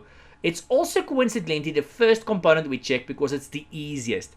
It's very quick and very easy, folks, to just unplug the power supply's cables from the motherboard, take another power supply that you know for a fact is working. You don't even have to install it in the computer. You can just have it next to the computer, close enough so its cables can reach the motherboard. You plug that other new working power supply into your motherboard, plug a power cable into it, and see if the PC starts. Very quick, very easy, very efficient. If it starts, which it most likely will, then you know the power supply is the problem. If it does not start, which is unlikely, then you move on to the other one, which is a little bit more inconvenient, which is the motherboard. Because not only do you have to plug out the power supply cables anyway now, you also have to uninstall the RAM, remove the CPU, remove the heatsink, and all the other cables. It's a huge inconvenience. It's a huge slip. So power supply is the answer here, folks. Question 46. We've got an IP address there, again, which is 127.0.0.1. And this, folks, is an example of what? Is that an APIPA IP address? No, it's not. APIPA, folks, normally starts with 169.254.something.something. So it's not answer A. Is it possibly a loopback IP? Yes. A loopback IP is the one we see in front of us, 127.0.0.1. And then obviously we now know it's not a private IP or a public IP. Private IPs, folks, just in case you don't remember it anymore, is an IP address inside your home or inside your office. It is one that you or your users has control over. Whether you assign it statically /manually, or whether you get it from your DHCP, you've got control over it. Now, some of you guys might argue with me and say, okay, well, if it's from a DHCP, I just randomly get it from a DHCP. Yeah, that might be true, but remember, who configures that DHCP? You do. Somebody on your side of the network configures that DHCP, whether it be on your small little router, or whether it be an actual DHCP, you get to configure that scope, which is also known as a range. You get to choose what the range is, how many IPs it's got, what they look like, all of that. So whether this IP is static, whether it's dynamic, as long as it's private, you've got control over it and it's inside your network. A public IP address, in case you don't remember, is one outside your network. So as soon as you or a user goes outside your network, outside your home, outside your business network, onto the internet, you're gonna go through the router. And as soon as you go through the router, your public IP and your private IP is gonna swap. So inside the home network or the office network, you've got a private IP. Outside, you've got a public IP, and that is something you normally get from your ISP. Anyway, folks, the answer is B. Question 47. Which of the following is an example of a Class B IP address? So there we go again with an IP address question. I'm doing this a lot because you need to know IP addresses. I said it earlier in this video, not just now, but way earlier in the video. I told you guys you need to be very familiar with IP addresses. You also need to be very familiar with wireless standards, something I haven't exactly shown you really in this specific video. So there's going to be a follow-up video. This is only version 1. So if you guys look at the description, way at the bottom of the video, you'll see it says version 1 there. There will be a second video, possibly even a third video, where I give you practice questions for the Core 1 exam to test you on all the objectives. And that's obviously going to be the same for the Core 2 exam. So please stay tuned for that. Maybe subscribe, otherwise you guys might miss that. Anyway, folks, looking at the IP addresses in front of us, if we look at answer A, is that an example of a Class B IP address? Well, not by default, but something I did say earlier in this video is any private IP address can be Class B if you simply just put in the right subnet mask, which is 2255.something.something. As long as it starts with 2255, it's generally considered a Class B IP address. But by default, if we look at the IP addresses in front of us, which one by default is recognized as Class B? Now, answer A, guys, is not by default recognized as Class B, so it's not answer A. That is usually by default recognized as a Class C IP address. Any IP address starting with 192.168.0 is by default seen as Class C, unless you go and change the subnet mask manually afterwards. If we look at answer B, 172.16.something, that, folks, is indeed by default recognized as Class B. And yes, you can, of course, change that to Class A or Class C if needed by just changing the subnet mask. And, well, we now know the answer is answer B. Answer C there, that is by default recognized as Class A. So if an IP starts with 10.something.something, it's usually recognized as Class A. Remember this for the exam. And then the last one there starts with 169.254. Now, literally in the previous question just before this, I told you what 169.254 is. Any IP that starts with that is a PIPA. It means you don't actually have an IP address. So whenever somebody's device is set to dynamic, and that device is unable to get an IP from the DHCP for whatever reason, you would have what we call a PIPA. That would be 169.254.something.something. Anyway, folks, the answer is B. Question 48. You receive a ticket which indicates that a user's computer is not booting. You initially suspect a failed hard drive. You perform diagnostics and confirm that the hard drive is fully operational, so it's not the hard drive. Which of the following steps should you complete next? Alright, so you thought it was a hard drive, you did a bit of testing, and then you came to the conclusion it's not a hard drive. So what should you do next? Should you go and reinstall the operating system? No, guys, that is a very drastic measure to go and do. I'm not saying that won't solve the problem, but generally that is not something we do when somebody is moaning and groaning that the machine is not booting. Usually if it's not booting, it's probably a hardware related issue, and reinstalling the operating system is not going to solve that. So answer A, no, that's not the answer. Answer B, configure a new RAID array. Now, with normal computers, we don't generally use RAID. That is usually something you'll use in a server, possibly in other devices like a NAS drive. I'm not saying you can't use RAID on normal computers. You can, but it's not something we do anymore. The last time I saw people doing that was about 10 years, possibly 15 years ago, before we really had solid-state drives. Nowadays, it's very, very unlikely you'll find someone of RAID in a normal computer. So the computer is not booting. It's very unlikely to be RAID. And even if there was something wrong with one of the hard drives in the RAID, it would normally still work if it was RAID 1. So they haven't even mentioned anything regarding this machine having multiple hard drives. So I'm going to rule out answer B. Answer C. Report the status of the hard drive and close the ticket. No, folks, that is very unprofessional. Remember, the ticket is still open. The user's problem has not been resolved. We need to try and help the user or the customer. So to simply just go and report the status of the hard drive is not me doing anything, actually. I haven't done anything. I just said, hey, your hard drive is working or it's not working, but I haven't actually done anything about it. So that is very unprofessional. If I was that customer or client, I would be complaining. So that is not the correct way to go about it. And we don't actually even know what the problem is. Looking at answer D, consider another possible cause of the issue. Now that is very plausible. So you thought it was the hard drive, you did a bit of testing, it turns out it's not a hard drive. Now if it turns out not to be the hard drive, then what are you going to do next? You're obviously going to go and start searching further. You're going to go and try other possible things that you think may or may not cause this. Maybe it might be the power supply. Maybe it might be the motherboard. Maybe a cable is unplugged. So go and look for other causes. Answer D, very plausible. Looking at answer E, the last one there, restore the latest backup of the system. No, guys, the machine is not even booting. How do you expect to go and restore a backup if the machine is not even booting? It's not possible to do that. So the only answer that's plausible here is answer D. That is, in fact, the answer. Moving on to question 49, the second last question in this video today, guys. You have a customer that brings their phone to your repair shop because it's experiencing extreme slowness and applications are crashing. You attempt to install a diagnostic application, but the installation fails. Which of the following should you do first to troubleshoot the issue? Alright, so this phone, very slow, applications keep crashing, and when you try and install something extra, it also just doesn't want to work. Could it be answer A? Check the storage. Very plausible, guys, because on phones as well as other devices, if the storage is full, the device gets slow because some of the storage does in fact get used as RAM to a certain extent. So very plausible. It would also cause applications to crash, since while there's less RAM available now to a certain extent, since some of the hard drive does get used as RAM to a certain degree.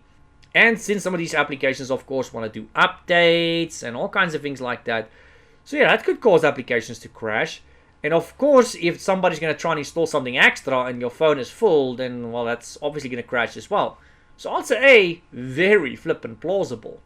Looking at answer B, inspect the screen for damage. I mean, what the heck? That's got nothing to do with a device being slow. If your screen is damaged, guys, your device will not get slow. You might not get it to respond to you because the screen is now damaged. It cannot sense your input, but it would not cause the device to get slow. It would not cause it to crash, and it would not prevent an installation. The only way it can prevent an installation is because you cannot tap on the screen to go and actually click on install, but it's not going to cause the installation to actually fail per se. So it's not answer B. A is still plausible though. Answer C, install the latest updates. No, it could be, but it's not the most likely answer here. So I'm not going to rule out answer C. It's plausible, but answer A is way more plausible. So you would see there at the bottom of the initial question it said, which of the following should you do first? Now between A and C, I would definitely check answer A first. You know, if I had to go and do something first. Looking at answer D, recalibrate the digitizer. In case you don't remember, because I did mention this before in this video, the digitizer, guys, is part of your screen. It is the outermost layer of the screen. It is the layer of your screen that's able to sense touch. It senses the input you give to your device. So if something is wrong with the digitizer, it would either not sense your input at all, or it would not sense it correctly, but it would have nothing to do with your device being slow or applications crashing. Instead, you just won't be able to give the device any input, perhaps. So it's definitely not answer B. It's definitely not answer D. It's between A and C, both of which are plausible, but A is way more likely and way more plausible. So A is what I would check first whenever you see a word like the word first or best or least in capital letters in exam, it means there's possibly more than one answer here. They want to see if you know which one is the more likely one here. The best answer out of those answers that might be correct. So in this case, the best answer is answer A, folks. Moving on to question 50, the last question in this video. Guys, don't disappear after this question. There's a couple of things I want to mention. I mean, I already mentioned some of it. I told you guys there's going to be more practice questions videos after this one. For both Core 1 and Core 2, so stay tuned for that. And if you want something more practical based, go and check out my Patreon. The link is in the video description down below. There you'll find more practical based stuff and quite frankly just in general other stuff that's otherwise not available on my YouTube channel. So go and check that out as well. Anyway, question 50. You just plugged in a user's new computer to a network port. After a few moments, the computer showed an APIPA IP address. Which of the following is most likely the reason that this would happen? Is it the wireless LAN that is disabling the card? No, that is not possible, not really. Is it answer B? The network cable is not attached. Could be plausible. You would see in the initial question that said most likely reason. Answer C, the PC is unable to contact a DHCP server. Also plausible because one of the reasons you would get an APIPA IP address is because you are unable to contact the DHCP server. Answer D, the DHCP server is using the addresses in a range of 169.254. No guys, DHCP servers do not use that range. The 169.254 range is something you would get automatically when you're unable to get an IP from the DHCP. It's definitely not answer D. It's between answer B and answer C here. The more likely one is answer C. So usually if your machine is unable to contact the DHCP, it's going to take a couple of moments. As soon as you connect to the Wi-Fi or you plug in a cable, it's not immediately going to say you don't have an IP address. It's going to take a couple of moments. And after about a minute or so, you're going to see, okay, it's giving you a little exclamation sign on your little computer icon at the bottom right, or on your little Wi-Fi icon at the bottom right. It's going to say limited connectivity or limited internet. It's going to say something along those lines. And it normally takes a couple of moments before you see that. It's because it first tried to get an IP address from a DHCP. It does a broadcast first. It's called an ARP request. It's going to basically say, hello, is there somebody out there? Is there a DHCP? Is what your machine is going to do. And if there is a DHCP, it would reply. And of course, if the DHCP does not reply, then, well, eventually your machine is just going to give you that little exclamation mark, tell you limited internet connectivity or something along those lines, and you would get yourself an APIPA IP address like you see at answer D there. So the answer here, folks, is answer C. Alright, folks, there you go. That is the first 50 custom practice questions for the new 1200 series of A+. They are aimed to test you on the same objectives in the A+ exam and to measure you on the same skills. And there will be more videos like this for both Core 1 and Core 2, so stay tuned for that if you don't want to miss that. Please remember to subscribe and of course maybe give this video a like as well. I do put a lot of effort into these questions, man. There's a lot of detail in this video, so yeah, please give this video a like. And then guys, a special shout out and a thank you to all the sponsors and all the supporters of this channel. Thank you very much, guys. Those of you making PayPal donations in the background, guys, it does not go unnoticed. Thank you very much. And of course, if you guys would like to make a donation or something, you can find that information in the video description down below. Whether you want to do it on PayPal, whether you want to buy me a coffee or a milkshake, whether you want to become a Patreon, all of that's in the video description down below, folks. Now, speaking of Patreon, there is a list of the Patreons. Unfortunately, most of the Patreons are not on this list because they prefer to stay anonymous. But if you do decide to become a Patreon, I would normally reach out to you and ask you if you would like to be listed here. And if you say yes, I'm going to ask you what name you want to have displayed. So yeah, if you would like to have your name displayed here, you're going to have to be a Patreon, a paid Patreon that is, not just a free one. And then you're going to, of course, have to give me a name that you want to have displayed here. Your name will not just be displayed on the YouTube videos like what you guys see here, but it will also be displayed on the Patreon videos. There's lots of videos on my Patreon as well, which is not on YouTube. Alright, folks, and then the last thing, in case you don't know, but most of you probably do, the channel does have a Discord server. It's the last link in the video description. So way at the bottom of the video description, there is the link to the Discord server. It's a community of like-minded people, such as me and you. So if you need help of A+, if you want to ask questions, you can ask them there. If you want to help other people studying for A+ other courses, you can go and answer their question there as well. I'm in there, other ID trainers on there, and of course lots of people studying courses like the A+ course. If you just want to be in a study group, you'll also find that there, guys. Alright folks, that brings an end to this video. I will see you in the next A+ video or whatever other video I release on this channel.